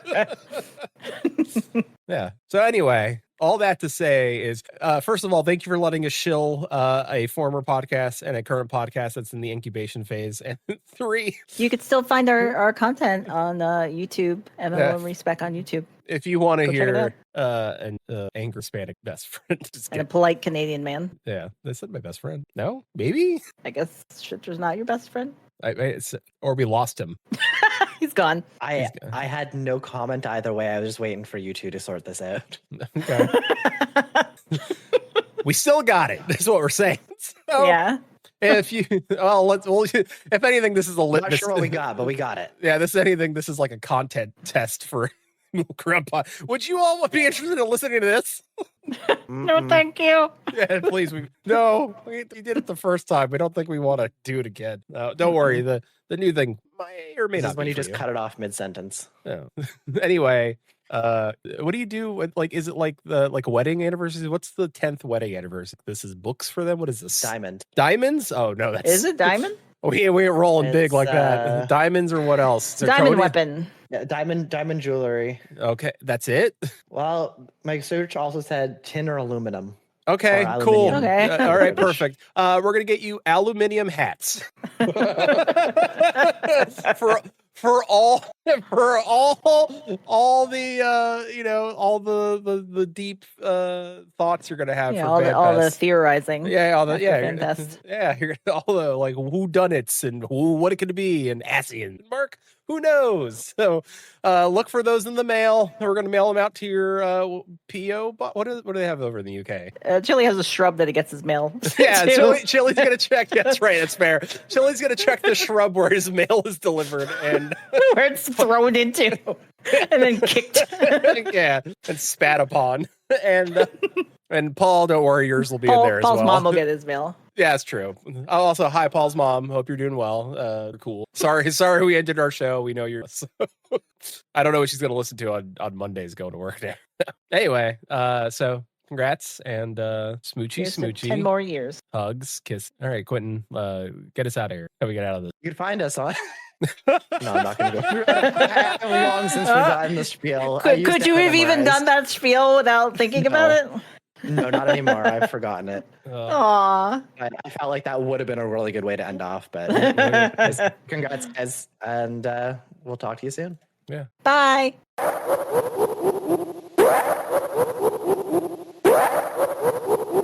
Well, that was. I feel like was that a thank you anniversary? Or was that an advertisement for a podcast? No. It was like lovely. a podcast within a podcast. Yeah, I felt like that was I feel like we just done podcasts. I feel like we just had another podcast. That was quite long. I was like, huh. Yeah. Well, thank you so much. I don't know if they were going, how Paul and Chili are always going off topic and talking about random stuff. I was like, that could be what they're on about. How we like to divert the conversation quite easily. Yeah. I did like the reference to the fact that my package is often in shrubbery outside the flat. And I have to go look for yeah. My mum did get really confused about that, but I told her that you guys were on a hiatus, so that's sad. My mum's not doing too well. Actually, most of my family are not doing too well, but wish love from me to her. Will do. My dad just got out of hospital. My dad literally just got out of hospital. Well, he had pancreatitis and had sepsis while I was gone for the weekend, and he now has diabetes type 2. So yes, I've been telling every day. So he's trying to adjust to that now. I'm sorry, man. And then I've got surgery next week. so I'm gonna have fun. Mine's not as bad. It's just that it's a cosmetic surgery. I'm finally getting the boobs I've been waiting for. No, I'm getting toe surgery for ingrown toes. Well, you're getting boobs on your toe. Yeah, getting boobs on the toe. You know. Oh my god! Finally, toes. The new in fad. I'm sure there's a fetish for that somewhere. Boob toes. Boob toes. Now, do you have when you get boob toes? Do you put them on the top of the toes, or do you have like as like underneath the toes as like padding? You know, like yeah. That would feel weird. What if you wouldn't want to put any weight on the boobs? Let's put it that way. Yeah, I mean they're artificial, so maybe they're designed for that. Like you know, you put them on the top. Okay. That was good from hearing them. I haven't heard from them for a while, so that's very good. I'm happy that they're hopefully going to get a podcast moving. That's good. I mean, they've already got a podcast right now based on WoW, called WoW Nightcap that they do. And also, I join Flatters for a podcast every so often called Soundbites, where I eat random snacks. So, they still do WoW Nightcap. They've started it back up again recently, I think. Yeah. Oh, nice. So. Fair enough. Yeah, I can't wait. I just realised I don't know if that recorded on the. I just realised I don't know if that actually recorded on my recording. Well, you're gonna have this really weird, awkward blank silence. I'm going to have to add this. I'm going to fit. Yeah, I'm going to. Enjoy editing that. More work. Yeah, Jesus made more work because my audio recording only records my mic and like the voice setting. The beauty of that is you did it earlier as well with the other voice one. So yeah, have fun with that. Yeah, you like that one. I don't edit these, so I'm usually the streamer man, but I got demoted today. So normally I would get these out for next week because we normally go out like the actual podcast will go out like next week. The audio next week, like Wednesday time. Yeah, but I want to get this out. I was hoping like maybe I'll get this out earlier. It doesn't take too long to edit these. Actually, now I just thought about that. Oh my god! And now you just screwed it. Oh, dear. Oh no! Well done. Again, thank you to Flat Earth, Shinta, and Susan for the lovely message and /ad. Yeah. And podcast. And podcast. Yeah. All rolled up into one. I you know what? Screw it. Spoilers for for a future Soundbites episode where I'm eating one of the saltiest chips ever made. So yeah. Is that weird piece of gravel you took a picture of on the internet? Yeah, weird piece of crap. It literally looked like he'd gone outside his house and picked up a piece of tarmac and then ate it. Yeah. It's literally black. That's like blue. Black salt. It looked black, like black salty stuff, like tar. Yeah, it's 48% salt. That's horrible. Yeah. It was so hard as well. It was just like pure rock salt. Anyway, check out in the future. I don't know when it'll go live, but in the future Soundbites, I do eat that on the podcast. So yeah, I mean, I hate for sure. I hate sure. I saw it. Someone on YouTube do it, and I'm like, you know what? Fine, I'll try it. Like we've had some weird. Like we've done the one chip challenge a couple of times. We've done the dual challenge. I think the one that's actually been the worst has got to have been the Plowman's lunch. I think that's the only one where I've nearly vomited during the podcast. I like the Plowman.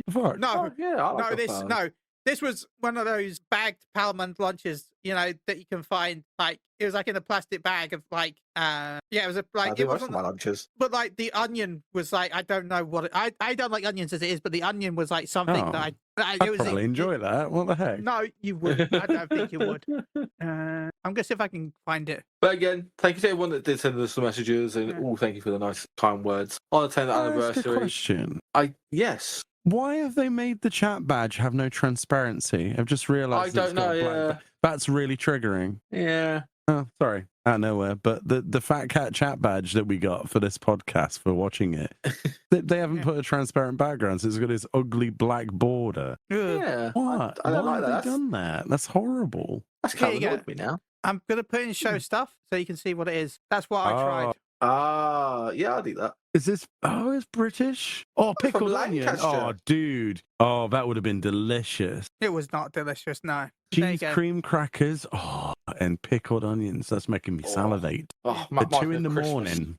Well, you can buy 8 for £6. Quite expensive. Yeah. No, 8 bags. Inflation. That's not that Too bad. expensive. Dude, you're talking to someone that like eats Space Invaders that 80p a packet. I love Space Invaders. That's so good. Yeah, but that's the equivalent of this, Space right? Raiders. Because you get 8 packs for £6. Yeah, you're probably right. I still prefer my pickled onion, Monster Munch, and all the rest of it. Those are the best. Pickled onion, Monster Munch is the best. Anyway. Sorry, Disco.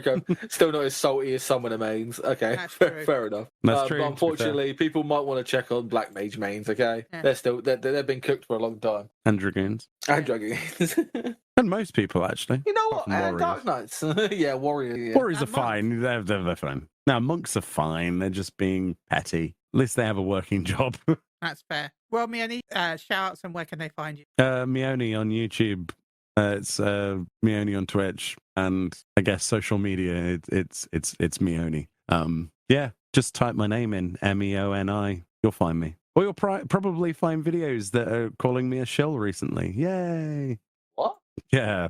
There's a couple of content creators who are going around making videos about Final Fantasy 14 content creators and using their real life imagery for thumbnail.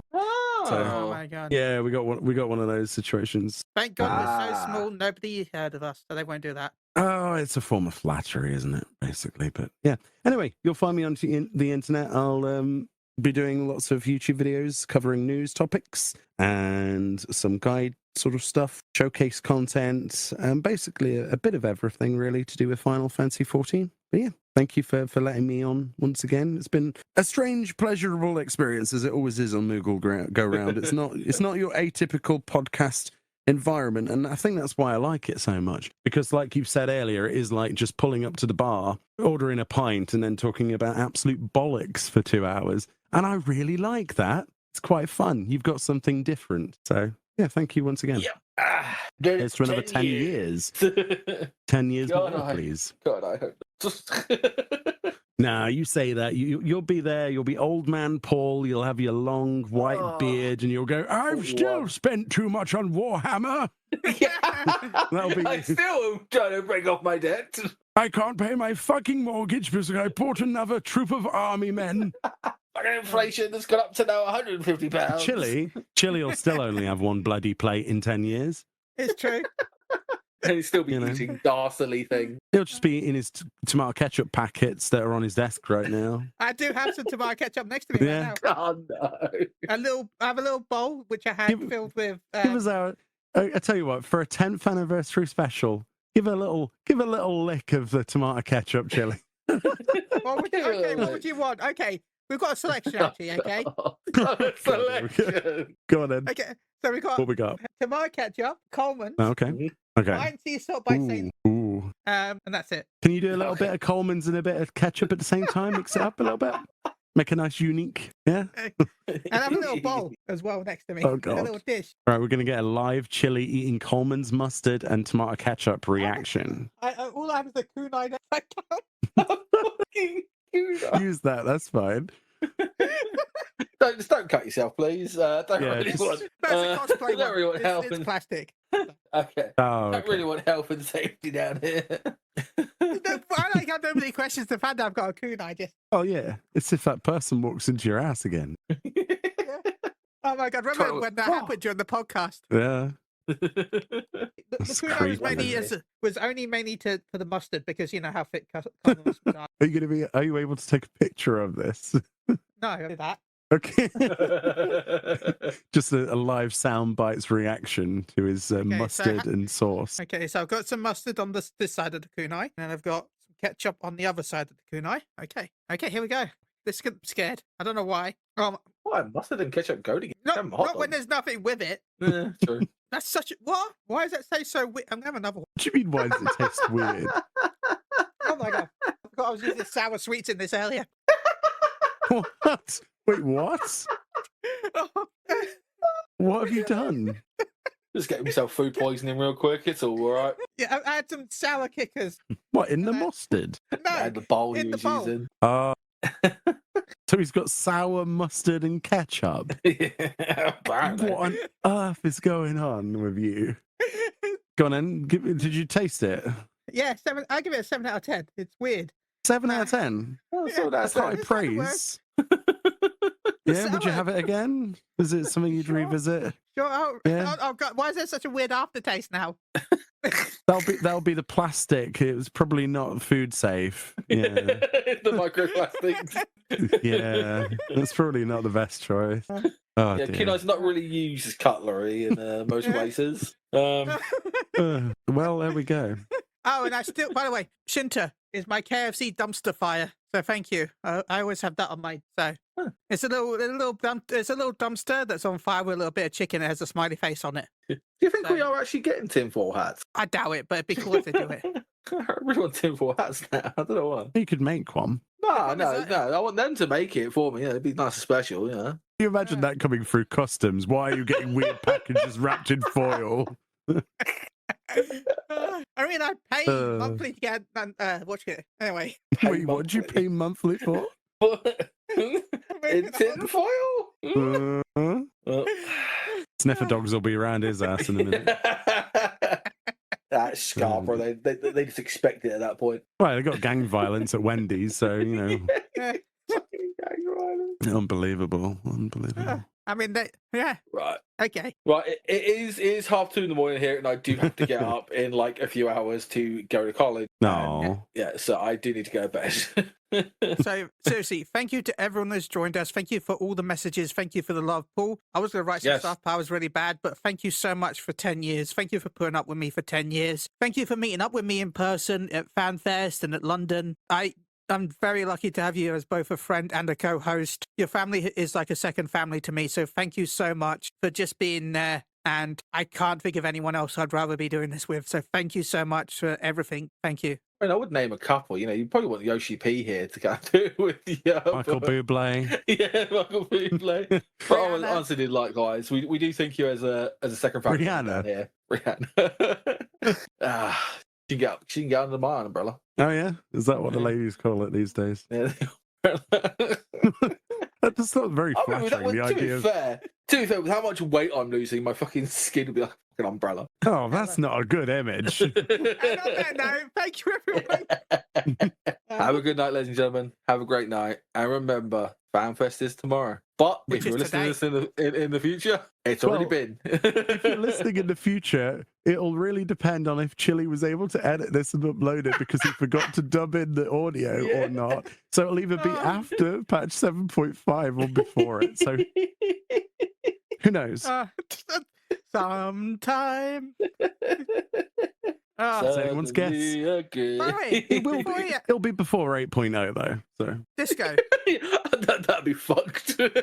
Disco. By the way, before you Disco, it's you why I'm called Daddy Chili, right? I think it was you that had me change my name, right? Or am I going crazy? I thought Disco Cub was thing. I thought it was the other guy. Yeah, Disco Cub is why my name is Daddy Chili. Thank you so much. You've made so many cutscenes so much better. It's been so, and it's also been fun in PvP when I've done PvP and the commentators shout out, and then Daddy takes them out. So it's been or Daddy shoots his laser. Yeah, some of the comments during John is Dead streams have been quite great. It's hilarious. So, and I'm old enough now, so soon I'll be called Granddaddy. Well, have you got kids? Yeah, I say you got kids. It's not an age thing, Chili. I don't think you understand how dads work. It's not related to age.